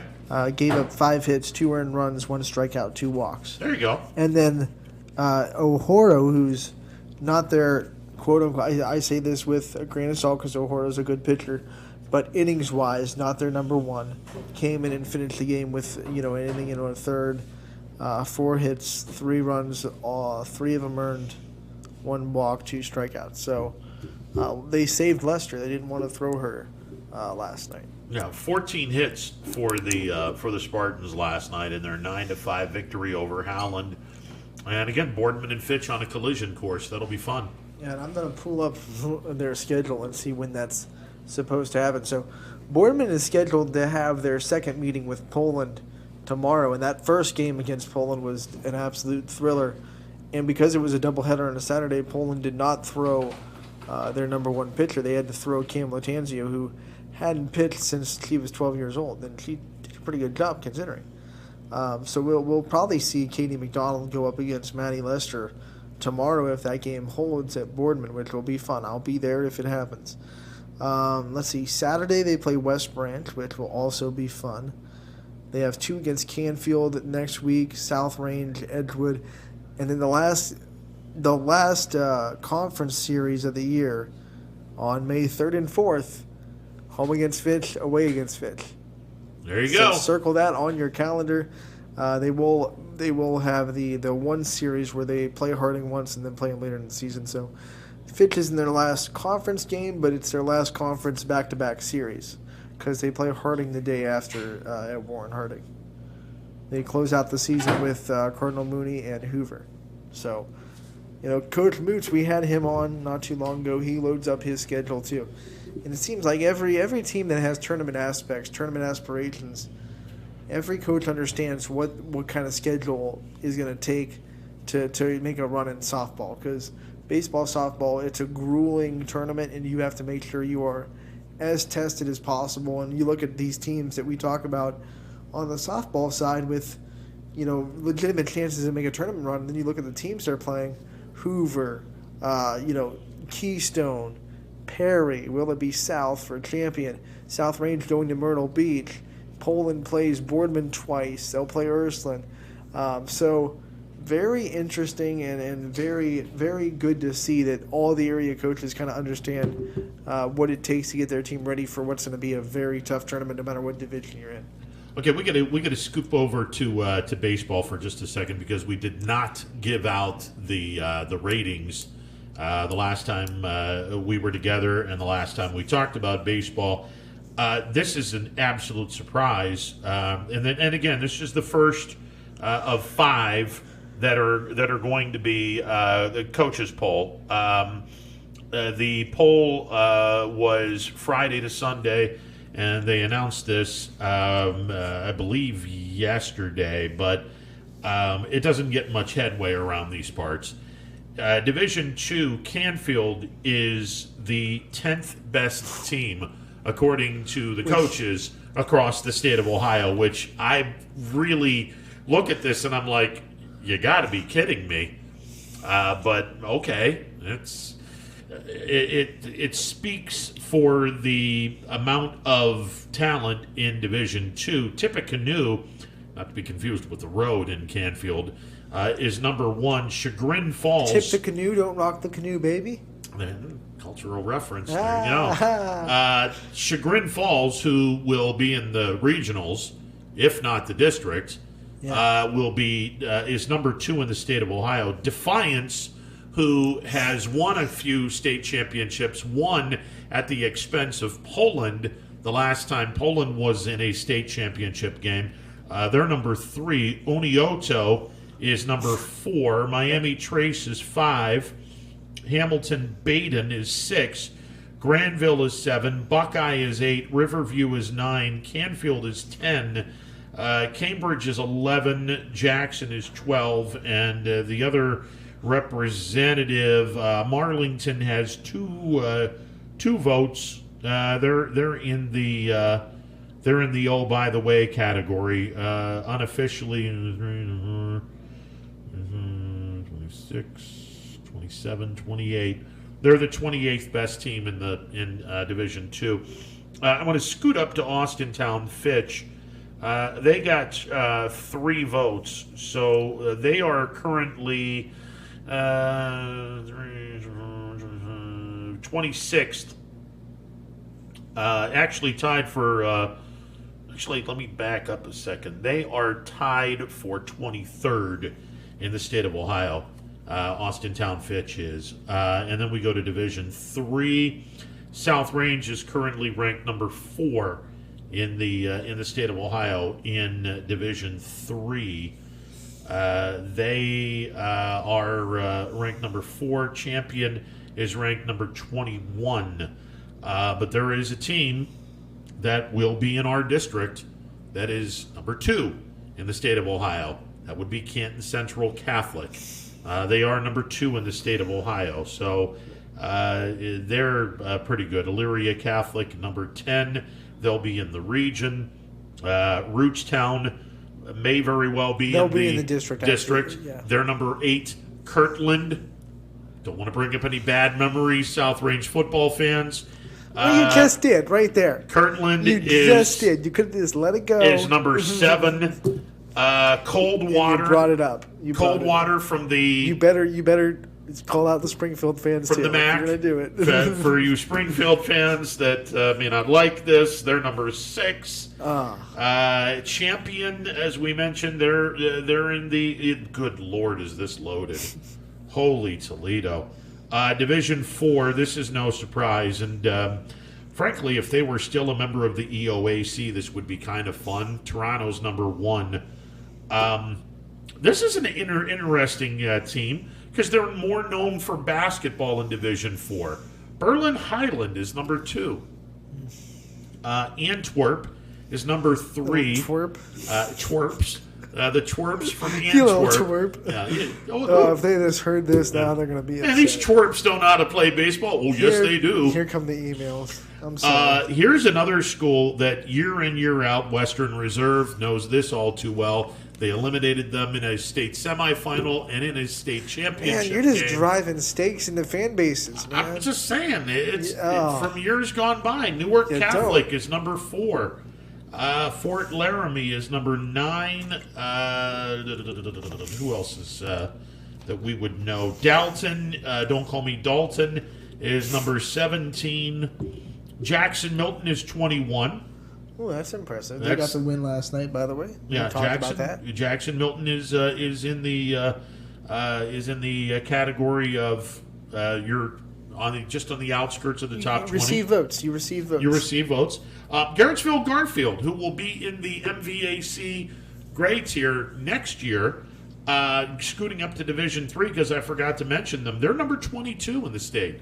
They're just behind Champion. They had 7 votes. And Pymatuning Valley got 1 vote. So I want to look in Division 1. They voted for themselves. They might have. I want to look and see where Alliance is in Division 1. Right? Are there 2, right? I want to say they're Division 1. Oh, I think they're 2. They've been 2 in everything else. Basketball. All right, well then let's take a look and see if they either or they're not mentioned at all. They haven't got the wins. They've been impressive. They've been pitching well, but Marlington was on the outside of the top 20. Akron, St. Vincent, St. Mary. They've burned everybody. I don't even want to go through the list of teams. Please don't. They are. They've had 1 vote in Division 2 as well. So interesting, very interesting. This could be an awful lot of fun. But again, Canton Central Catholic at number 2, South Range at number 4. You figure these 2 teams are in the same district. Holy smokes, does this make the district fun? Because now, pick your poison. Which, assuming that there's your top 2 seeds, assuming Tri-C is in this district, and let's say they are, okay, Kent Central Catholic and South Range are clearly the 2 best teams. Pick your poison. Who do you go against? good luck with that one. People will pick more. I feel like more people would pick South Range for that. Well, and no offense to anyone, but without Jacob Gehring, one would look at this roster and say, and falsely I might add, because Mikos has turned himself into an ace. And Billy Squarepack was pretty. Yeah. I mean, I know this doesn't really make sense because it went 7-6 last night, but he had 4 innings of, I believe, if I'm looking at Jamie Thompson's story, of no-hit baseball. Yeah, before Hubbard really got to him. I think a lot of people would look at this and go, "Oh, you mean Jacob Gehring's not pitching this year because he's hurt? Oh, we'll just jump on South Range." That might be the wrong decision to make. You made the wrong deal. You might make the wrong deal on this. You got the wonk. Yeah. Is that what they call the fake deal in Let's Make a Deal? A wonk? I think so. Zwonk. Maybe it's with a Z. I don't even know if they have. I don't even know if they have a name for it. I think all I can remember is the like it's like a big couch with a dancing monkey on it. Yeah, or a elephant or some strange animal that would be behind the curtain, and you're like, well, you're not taking this home. It's just basically you're. Oh, wait, I still want the big couch. I could use that. Yeah. Oh, how bad is that couch? Well, it's not really that good. Well, I could use one. I could use a couch. Yeah, I could use that. So that's a pretty good couch. Yeah. I would not be very good on Let's Make a Deal. Because I'd always be like, I like this, but, man, it's got to be something really good behind that curtain. It went over my head, but there's some explanation how it's not exactly like 50-50 between picking one door and the other when they say, here's what you get. Do you want one or do you want this door, the guaranteed prize? Yeah. Or do you want door number 2?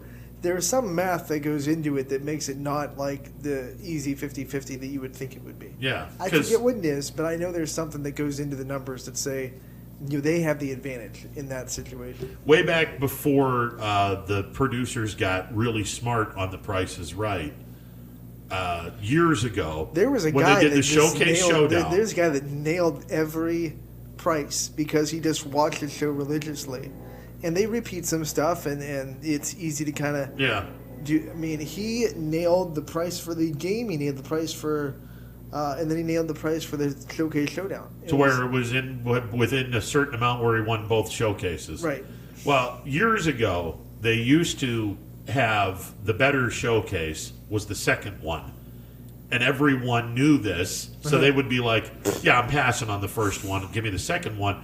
Well, then the producers finally realized, wait a second, everyone's passing on the first one, assuming that the second one is better. We got to change this up. So they started changing it up, and now you're not seeing as many people say, I'll pass on the first one, because it used to be automatic. The second one was always better than the first one. But a new car. Yeah. And the guy that decided to play it is like, it's like, oh man, really? Come on. And you just hope that the other guy misses it. Yeah, it's like, $85,000. Really? I always hated the people on Price is Right that picked $1. That's such a douchebag move. $1, please. Well, yeah, but you're assuming that everyone went over, and you don't want to go over. I know. It's such a. Yeah. I would just be like, you piece of. In the dung. Dung. Stool. You piece of stool. Yeah, phony. We'll go way back. You gutter snipe. Gutter snipe? Yeah. I haven't heard that one in a long time. You worthless gutter snipe. You worthless gutter snipe! How dare you go with Dola, you worthless gutter snipe! Oh, God, Ron. You just took it to a different place. Yeah, I know. All right, 330-886-0813. You know me long enough to know I take a lot of stuff to a really different place. We'll just go from there. We'll leave it there. Everyone knows. All right. We will take a time out and be back with more as we cruise through this Wednesday edition of Running Point on ysnlive.com. Your first and last stop with your tax return should be with me, Tracy Bryden at Greenwood Chevrolet in Austintown. No other dealer sells more cars, finances more, and gets you more for your refund than Greenwood Chevrolet in Austintown. WRS Wealth Advisors is the area's premier wealth and retirement specialist. With our combined 70 years experience and comprehensive wealth strategy, we assist our clients attain their goals. Call 330-965-0370 to learn more about our individual and corporate financial planning services, or visit wrswealthadvisors.com. Good luck, athletes! Hi everyone, this is DJ Yoakley with Your Sports Network. We appreciate your support of YSN and welcome you to the YSN family. Our broadcast streams are brought to you live at no cost to you by sponsors that are local to this community. Without the vision and generosity of our sponsors and partners, we would not be able to bring this game to you today. So please support the great businesses and leaders that are making this game possible. And if you're a business in need of great advertising and sponsorship opportunities, feel free to head over to our site for more information on the right fit for you. We are local, we are loyal, and we are live. We are YSN. Ah, the details. Baird Brothers Fine Hardwoods is one fine ride. Perfect cornering, superb handling, sporty and stylish, power to spare, plus awesome mileage. Yeah, jaw-droppingly beautiful lines and well appointed with luxurious trim. Put more oomph in your life and start beholding the molding. Find your home's fine hardwood at BairdBrothers.com. For heating, cooling, and indoor air quality, the Mahoning Valley trusts MP Vivo Heating and Air Conditioning, offering worry-free repair, service, and installation. Call MP Vivo today for a free estimate. MP Vivo Heating and Air Conditioning. We're your energy-efficient experts. Planning a project around your home or rental property? Trust the electrical service to the local experts with 62 years of serving the Mahoning Valley. Joe Dickey Electric is your local go-to source for responsive, reliable residential electrical work. From everyday maintenance and repairs to new installations, electrical upgrades, and safety inspections, no job is too big or too small. Call Joe Dickey Electric today, 800-549-3976, or visit DickeyElectric.com. That's DickeyElectric.com. Welcome back as we get set to close up shop on this Wednesday edition of Running Point. The Indians game tonight against the White Sox postponed. Gee, what a shock. They had a little bit of snow up in Cleveland, a little more snow than we did. Per Dana Balish, this game is going to be made up as a traditional doubleheader on May the 31st. Traditional. Yeah, a traditional doubleheader will be played on May the 31st. That's on a Monday. My question is, are these going to be 7-inning games because it's a doubleheader? Said traditional, so that means I'm guessing 9 and 9.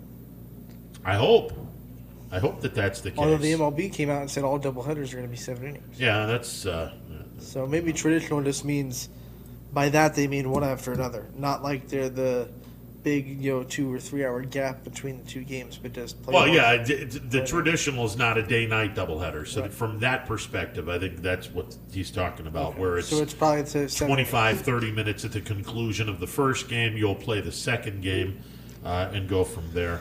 There's an interesting picture of Scrappers Eastwood Field in Niles where snow is all that's over the... That's not interesting at all. That's just disgusting. Outfield and the dirt infield is dirt. But everything around the grass part of the dirt infield is covered with snow. That's disturbing. Just a reminder, 35 days until the Scrappers open up the 2021 Major League Baseball Draft League season at Eastwood Field. 33 days to the beginning of the season when they begin the season in Morgantown, West Virginia against the Black Bears from West Virginia. Cavs coach J.B. Bickerstaff is not coaching tonight. He has some personal reasons behind that. Greg Buckner is going to be the head coach. And hey, and then before we get out of here, well, there are no games on the net. I don't think there. If there's any games on the network, I'll be really. I was conditioned to that, but I remembered that. We're in terrible weather. I would like to have a conversation with the AD that may be wanting to play a baseball game today. How did you get your field cleaned off with the snow? Mother Nature, oof, horrible. The story that is somewhat going to have a happy ending. Yes, Youngstown State is on probation for 2 years, but the probation, from what I understand, through a representative from YSU, the probation does not mean that they are ineligible for the postseason. What it means is because they turned themselves in, the NCAA now has all eyes on Youngstown State, saying make sure you dot your I's and cross your T's over the next 2 years, because we're going to be watching you and putting you on under our thumb for a couple of years. What I found to be interesting is that YSU found that Coach Pelini and 2 assistants had not taken the certification test required for off-campus recruiting. And because of that, that resulted in impermissible contacts with 16 prospects and impermissible evaluations of 2 more that did not make Youngstown State their home. How does that happen?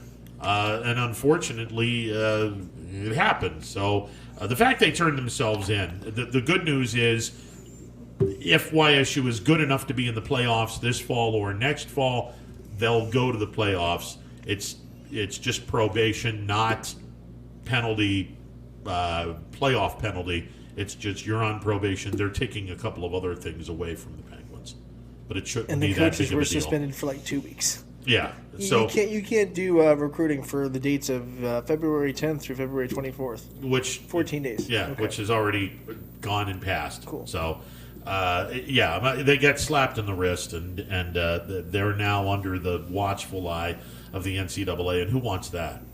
I know I don't want that. Not that company looking after me. No, thank you.